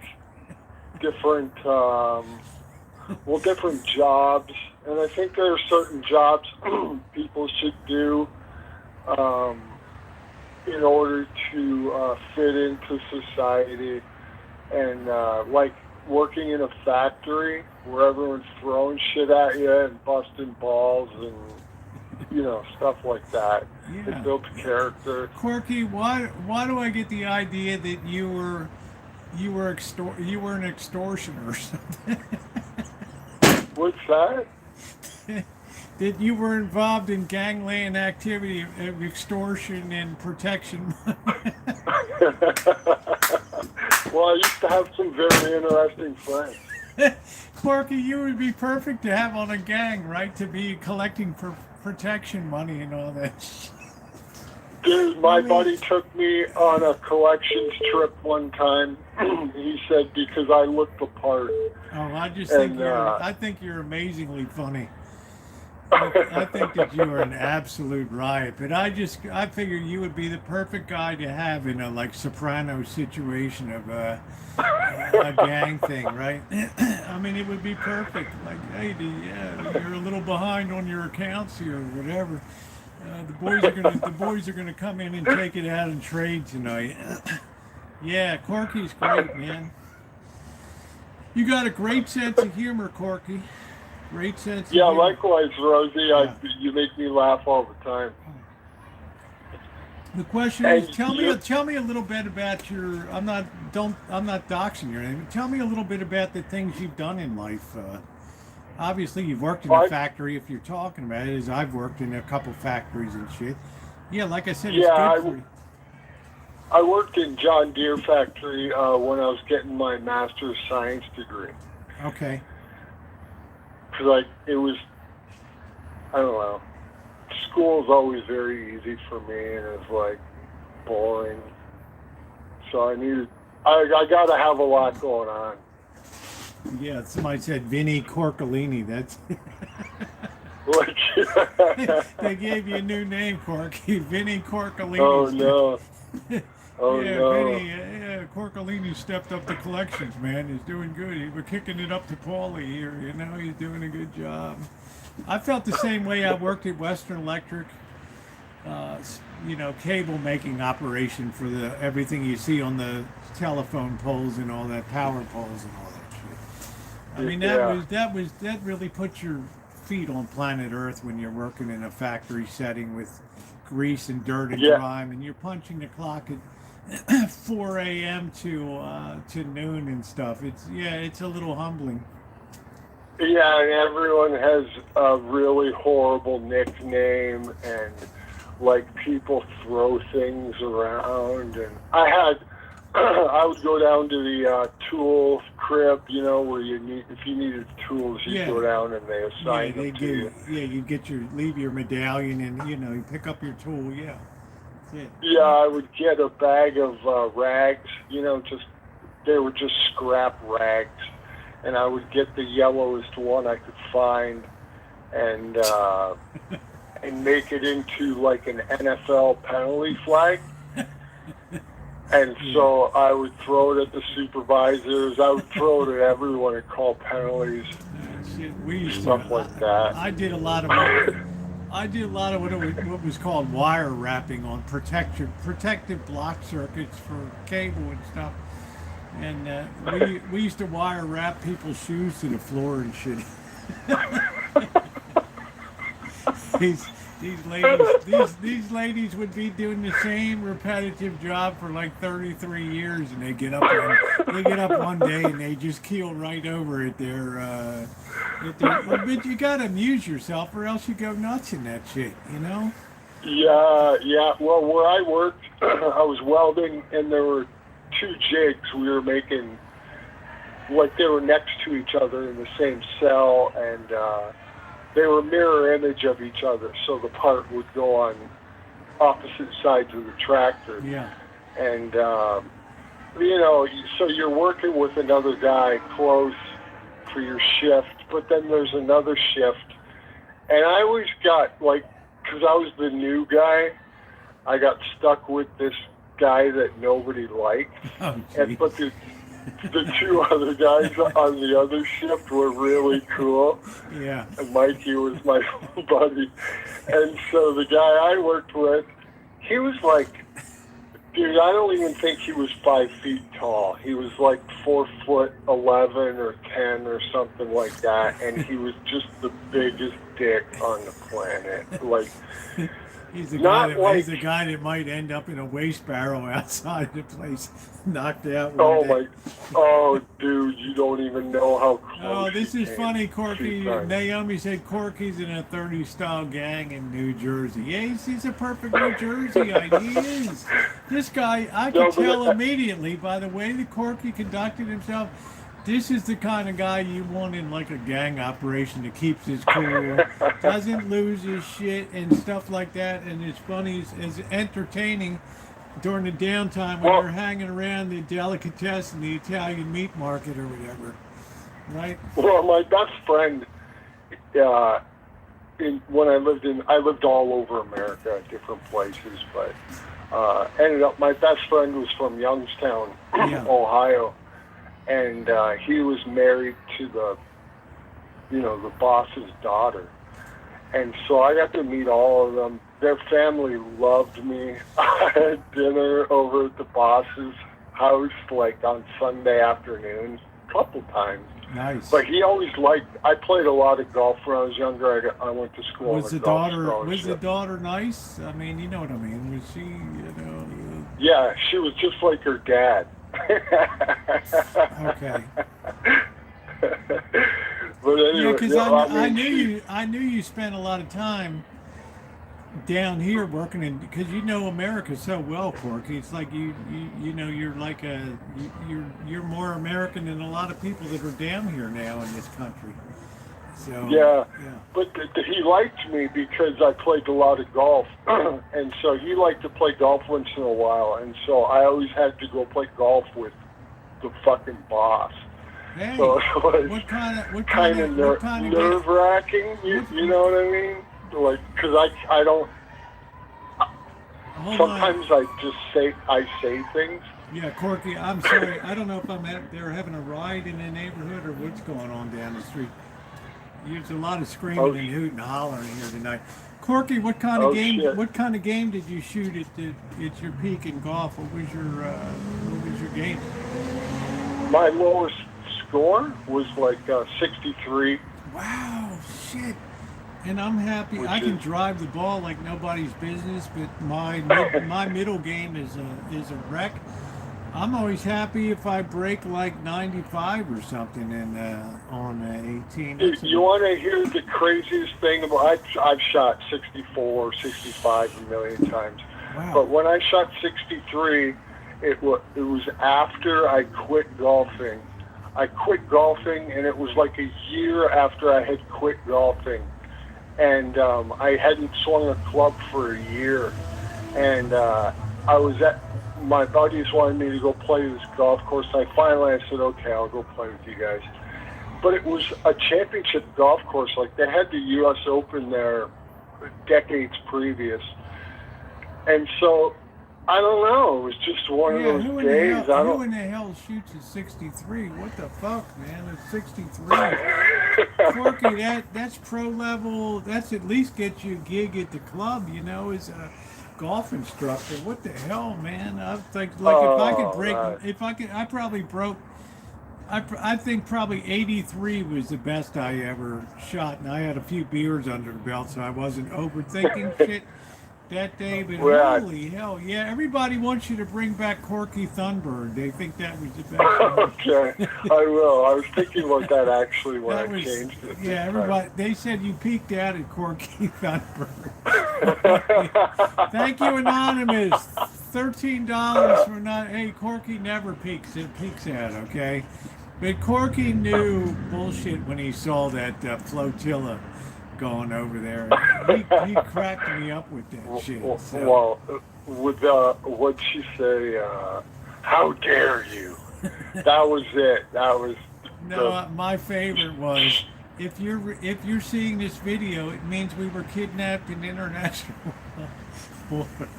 And Trump is like. I'll tell you what. Trump is like, I hope they keep her over there. Like, I understand it was just a publicity stunt, you know, blah blah, whatever. That's her whole MO. Yeah. But if she really wanted to do good, like, she should have gone to Palestine, Gaza, and interviewed people and done shown something real, exactly. Not just what go was up, actually happening. Don't be part of a live streaming like IP2. That's something like IP2 would do, that bullshit. Get a bunch of boats, right? And just show up and, you know? Yeah. And, you know, hey, here we are, right? And Mondo would take a crap off the side of the deck or something like that. I mean, holy hell. There would be a fight over internet usage. Yeah, that's what I'm saying, man. Or, you know, hey, get out of the way, man. You're in my picture here. Shit. Crow says Corky was booted out of the Thunberg family. He refused the haircut. It's what I call the Court of King Arthur, Court of King Arthur page boy haircut down there. And then and then it was weird. They ended up like, I don't know if you saw some of these memes. All of a sudden they put these, how do I say this? They put big tits on Thunberg and put pictures out there. It was funny as shit on that. It was, I mean, man. Yeah. So everybody's saying you got to bring back Corky Thunberg. That was it. You're tied. You're tied to the. You're tied to the House of Thunberg now. That's it. Yeah, that's where I belong. I mean, you added so much to this, such a dimension to this, such a dimension. I wanted to say, like there's things that we don't agree on. I'm not going to get into all of that because it doesn't matter. But there's so much that we do agree on, and our perspectives are very similar, political wise. How old are you, Corky? I'm 50. Okay, yeah, I'm 67. So, okay. But it's like it's so mind-numbing to me, the whole politics thing and choosing left or right, and I'm not just talking about America. I mean, Canada. Yeah, Western civilization and shit. Yeah, it's just so dumb. It's just so dumb. You know what makes good content though, Corey? You know, I appreciate we agree on a lot of things, and the things that we don't agree on are sometimes some of the best talking points for chat and shit like that. So we never have an echo chamber here. That's why people like Amanda Hug and Kiss and Buttercup Baby and a lot of these Melody and some of these Angus Kisses, they're a more liberal bend. But you know what I like about that? They stand up. They stand up for what they say, and they don't buckle under. Like so many people buckle today, but they stand up, and I admire people for at least having a backbone. I guess you. Well, here's the thing about that is that, like you say, the word buckle. I don't really see it that way, and I'm sure you do too, but. Like, there's, like, why converse unless you're going to grow, you know what I mean? Yeah, like, exactly. So, yeah. To say that you don't buckle is sort of a weakness, I think. But one of the greatest compliments that I was paid in 2025, and there's not a lot of them that come my way, but Amanda Hug and Kiss said, "You've really made me think about a lot of things that I hadn't really thought about before, and some of the things that you say really make me think." That's what you're saying, Corky. You got to be able to challenge your own thought processes and things about the things that you hold to be truth. Yeah, like Melody said, that's how people learn. Exactly. Yeah. And like today, nobody can.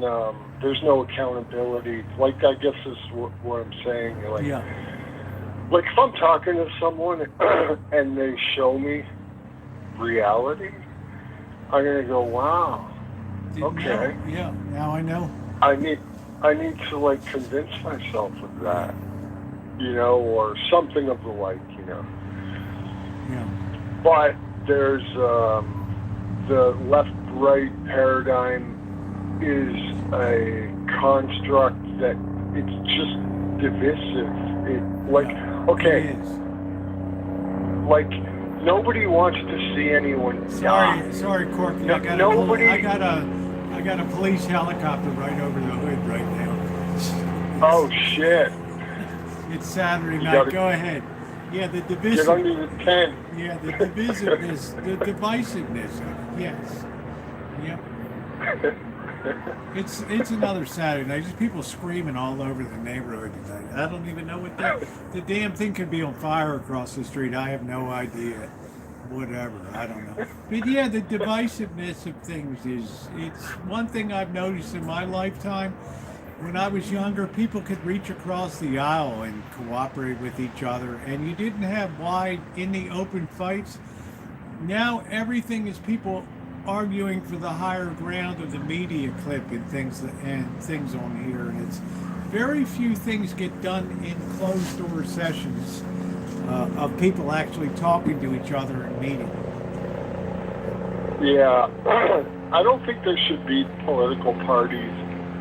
Like honestly, the whole system of that was designed for control, to control everyone. And so as soon as you buy into it, whether it's one side or the other, it doesn't even matter. Then you lose. As soon as you pick a side, you lose. That's why I like being independent, because you're not a bought person. Hey, Dory Lynn, call-ins are back, honey. Yes, they are back. I got the Corky Thunberg on the one of the esteemed Thunbergs from Sweden. He was in the productive side. He'd actually earned a living through fishing and other things in Sweden. He wasn't on the IP3 flotilla down there. That's what they should have, an IP3 for celebrities to come. Be afforded the bullshit. Oh man, I think that you're light years in intelligence ahead of most 50-year-old people that I know. And I'm not saying that to blow smoke up your ass, but you can tell that you think about a lot of shit that's going on. I appreciate that, Rosie. Well, because you're your too intelligence young. shines through as well. You're too young to really have seen or have a memory of the way shit used to be, but yet you can imagine a world where people were more cooperative than they are today, and there's few people that can even imagine that these days. I mean, even the early 80s were much different, Rosie. Like, oh, I know. Big hair. Like, when girls didn't wear, like, panties to school. Yeah, that's it. I mean, look, I'm not going to scream if chicks are showing up in panties at school. I mean, I'm gonna be torn on that, Corky. You know what I mean, like short. Yeah, I mean, it depends on the girl, number one, and all that. I mean, I'm not saying I'm picky, but I'm just saying I'm picky right now. I'm only kidding. Don't hate me, Amanda. Hug and kiss. Right? There's your number one fan there, Amanda. Hug and kiss. She loves you, Corky. Yeah, bring back Trollorama. That was a good one too. There's Drury North, bring back Trollorama. That's a night. That's a good idea. Drury, I haven't seen you in years, but bring back Trollorama where you remove all the moderators are off for the night. There are no wrenches. Nobody gets kicked out of the chats, and people just defer flies. They just let it go. Thank you, Dory Lynn. Thank you. Thank you, Dory Lynn. You're wonderful, babe. Thank you. What a dear friend of mine. Thank you. But they let the fur fly, Corky. There's nobody gets kicked out or timed out or anything. They just. But they would talk about me. Oh, you know what you used to be, and you know, and all this shit. You know, it's okay. I don't care. We can have a Trollorama. I'll have to come in on. Yeah, Trollorama. Just there's no wrenches that night. People just let it fly, whatever the hell they want. So. I'll have to come in on one of my alts.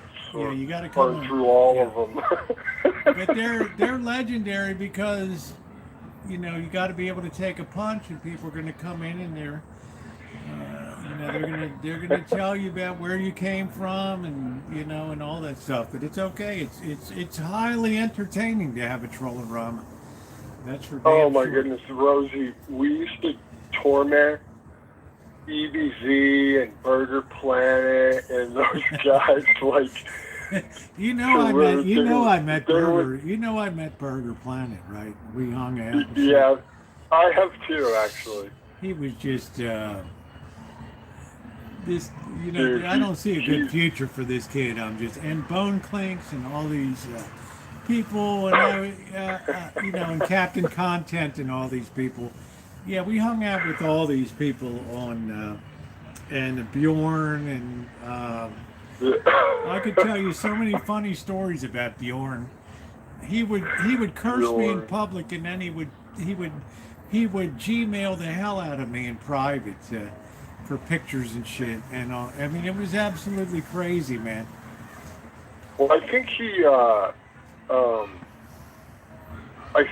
was probably, how do I say this politely? You don't have to be polite. It's late night Saturday night work. Like mentally challenged.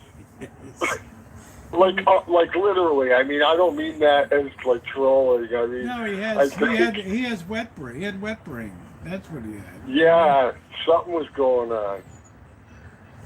I haven't seen him in a while. I don't go through those streams like I used to. We used to, dude. OG Geezer. Yeah, we he still wants to beat. He still wants to beat the hell out of me in Las Vegas. You know? His goon, like 5 years ago, 6 years ago, I used to hang out with these guys online, and like we'd hack into everything. And anyways, we hacked Geezer's. This guy hacked into Geezer's website. He had this special website that nobody ever clicked on, but it was like anyway, changed the password, and he didn't have access to it anymore, and he started crying on stream, and we just trolled the shit out of him for like a week. And then that was my good buddy times. felt bad, and we gave it back to him. That was pretty good. But I think you missed when I was with Cab TV and I were with Captain Content and Dog Boy and some other people down there. And we met a real Nazi, Mona, who was a lawyer down there in LA that was a real Nazi sympathizer. Boy, she was a piece of work. She was a piece of work down there. My friend Tori Lynn just reminded me of that Mona, yeah.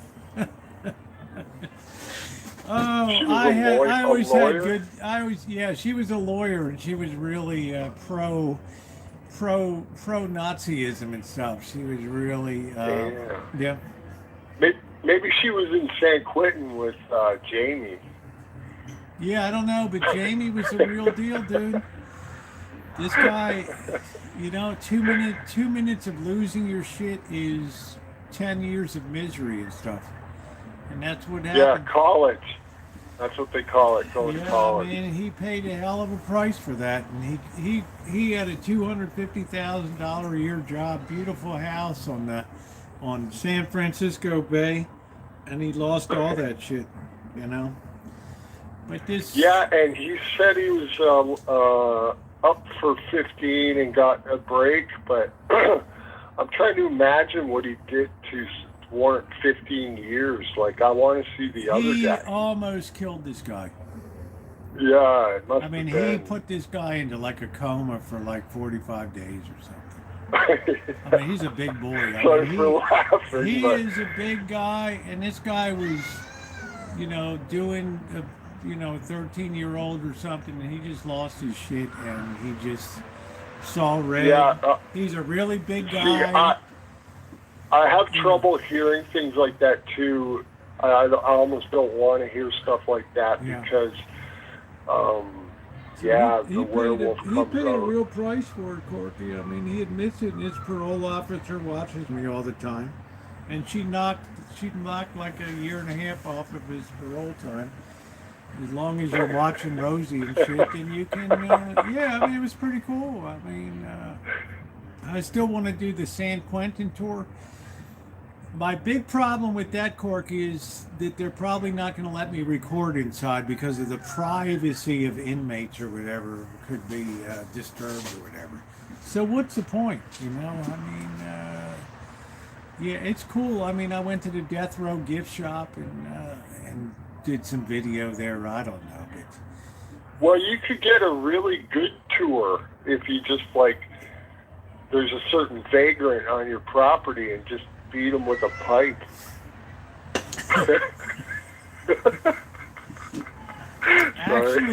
Actually, under California law, if it's a public facility of incarceration, which they all are, then you are perfectly legally allowed to go in and tour the facility as a citizen auditor to go in to the facility.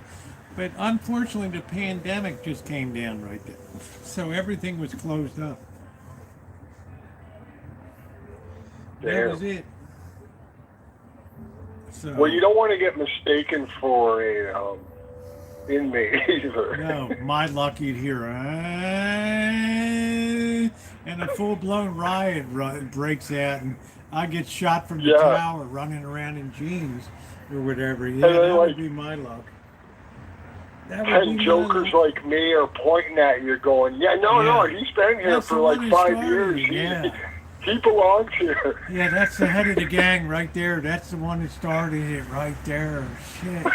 Yeah. Dory Lynn, it's nice to see you tonight. I'm talking to Corky Thunberg of the Thunberg Royal Clan here tonight. And, yeah, everybody Well, I feel kind of like voted. Everybody kind of voted, Corky, that you have to stay with the Thunbergs until Greta gets a new gig going here. So. I'll do that. I like that name too. And Yeah, the Probably stick with problem is she's got to sort out a new gig for herself, and she's probably pressing that press agent. Let's go, man. What do we got? Come on, we need something here. You're talking about her haircut, and what the meme I saw was her as He-Man Yeah. with that haircut. Yeah. You remember the cartoon Yeah, He-Man? I do. I pictured Oh, it my more goodness. like a Prince Albert cut from the court of, the Middle Ages court of England or something like that. I never saw a person struggle so much for relevancy in media as that. You almost felt Well, embarrassed for her in Gaza and all. I have that a shit. theory that her dad is George Soros. Yeah, it's probably something of that. And I mean, where did all the boats come from? I don't know. But it would have been a real hoot on Fox News as the IP3 flotilla shows up off the coast of Gaza, and there is right, and there's some of the renowned IP2 people on board and shit like that. Yeah, we're here to drop goods off here. Oh shit, Yeah, where are they? Yeah. Driving. They'd have to bring EBZ. Dude, he was Did my you ever favorite. know- I What about was perma-banned. He had like a short list of about 3 or 4 people that were on his, what he called the ban on site list. Yeah, that was the And way I I was- was on Sam Pepper. I was one of them. Sam Pepper hated me. You know. I was in the Roach Gang. You remember Sam Pepper? Is that name familiar? Yeah. I never really watched him, Oh but I shit, remember him. he really had it in for me. He loved me, and some of these guys were really torn. You know, they would say one thing publicly, and then your emails burning up on the other side and stuff, and then and the Well, other one, I'm trying to think of who the other one was. Hampton Brandon. Yeah, well, Yeah. most of them came across to me as like really, really fake people, you know, which you're not. Like you're who you are. You're driving around singing, doo doo doo doo, you know, Yeah, and whatever. I'm exactly the same when you meet me as I am on. I mean, there's, people Yeah, are like, and that wow, com- you're that exactly comes the across, way you are. you know. Yeah, I don't give a shit about putting on a show for, Yeah, this but bullshit. what these guys, it would just right away, I would see it and just like, oh, I'm never clicking on this Yeah, again. it's just, like, some of it's miserable garbage. shit. There was another guy, I went to Hawaii and hotel, like an autistic guy. I can't remember who in the hell it was. I just stopped DJ. watching. Yeah, I just stopped watching the guy because it was so ridiculous, confronting the Honolulu Police Department and all this shit. And I just separated myself at that point. Because they kicked me out of IP2, then they put me back into it was so crazy. Yeah, because of Bjorn. You know, it was because of Bjorn, because he would publicly hate me and then privately, you know, message the hell out of me and shit. So it was kind of crazy. So they finally figured, screw him, we're just put it back on the IP2 or whatever. So I don't know, Corky. You know a lot about it. A lot of good times, a lot of laughs and shit. Yeah, and the RV community, like, that's where I first started watching. Hey, you want to know how I first started watching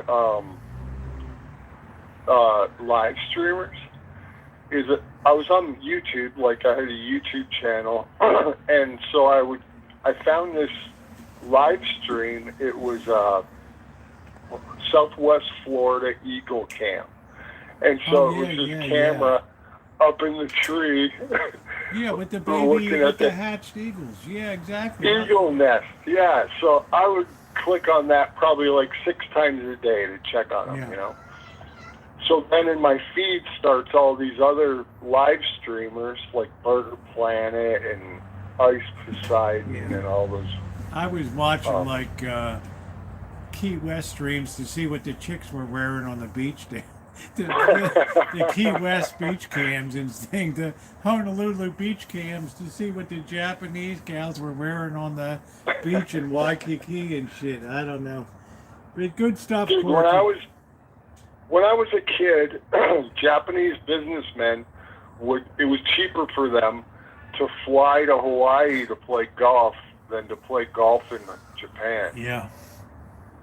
And then they ended up buying a lot of shit in the worst time. They overpaid for like Pebble Beach and all this crap, and then they ended up dumping it out for peanuts, and they were the worst investors. That's why I tell people, don't ever think that countries like China are great investors. They make huge mistakes too. Don't fool yourself. Yeah, China has a lot of good snooker players now. Yeah, they do, especially some of the women are top flight.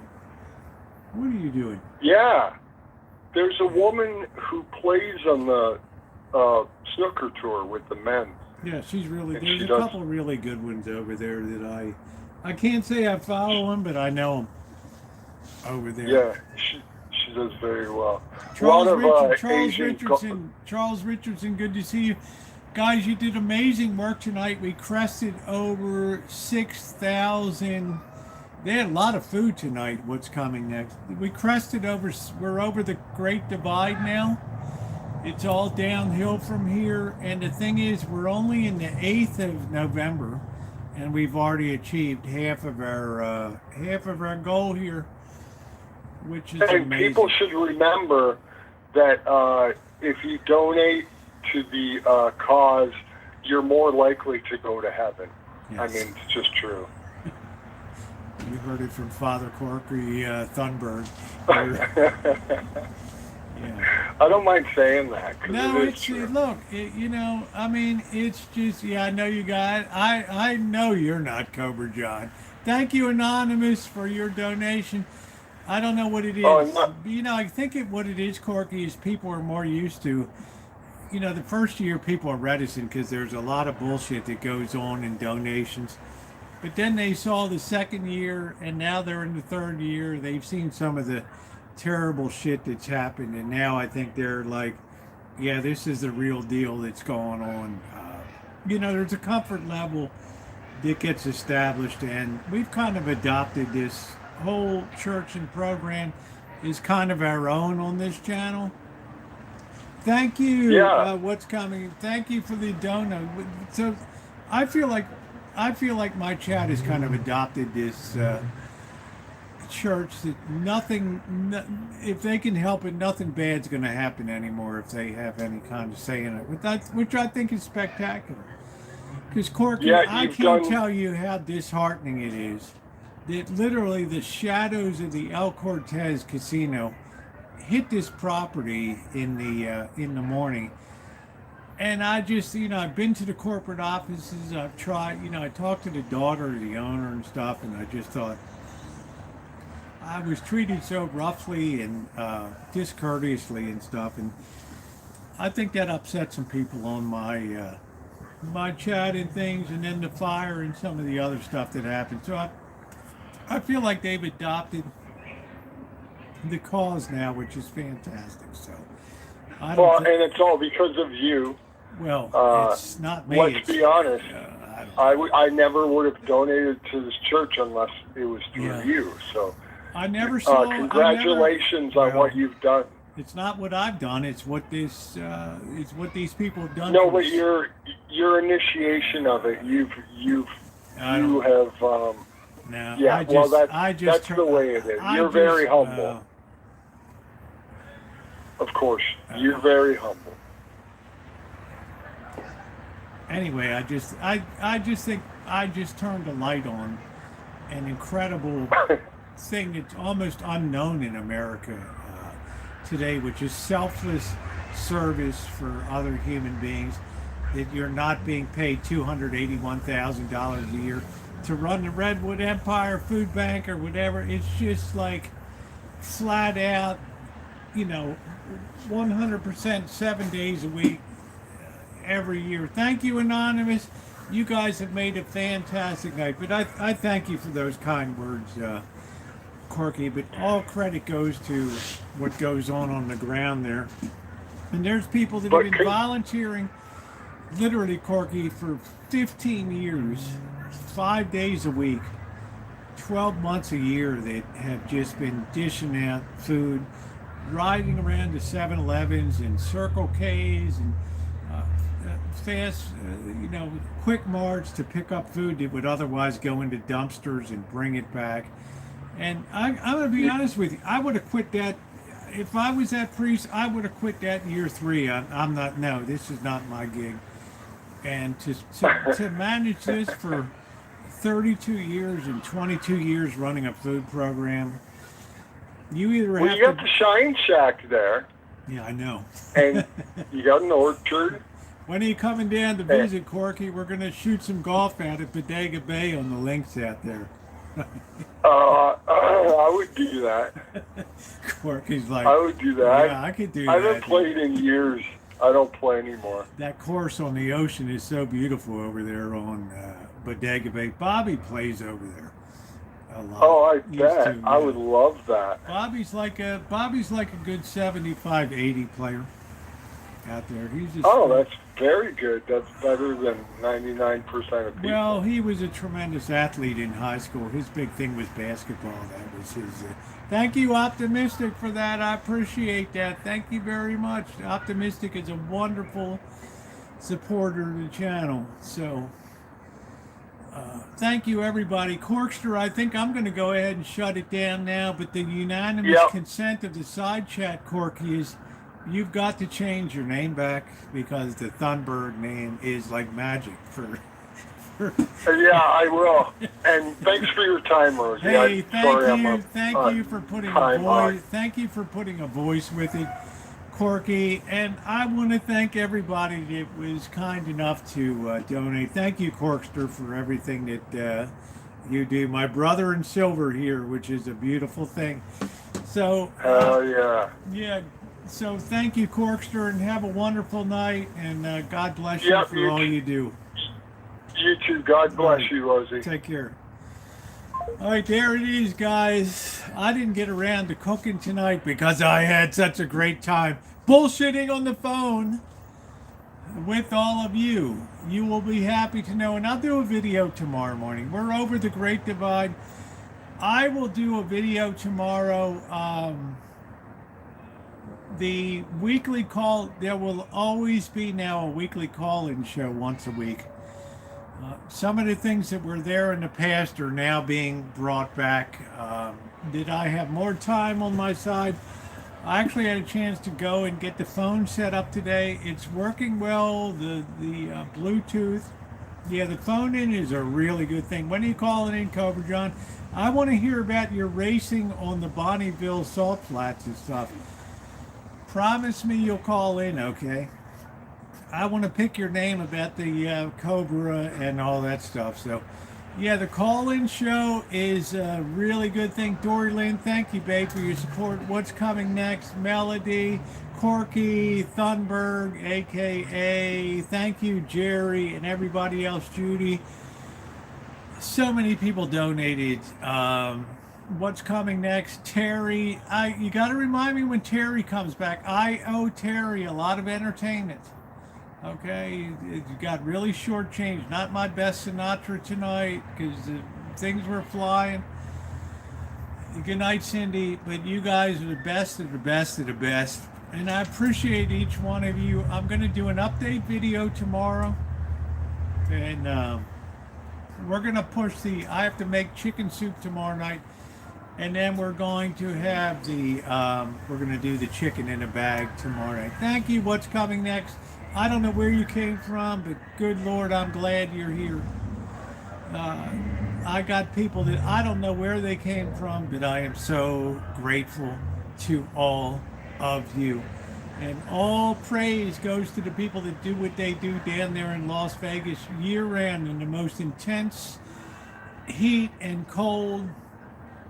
Don't thank me. Say your prayers tonight and thank them, okay? Thank you, everybody. Thumbs up or appreciated.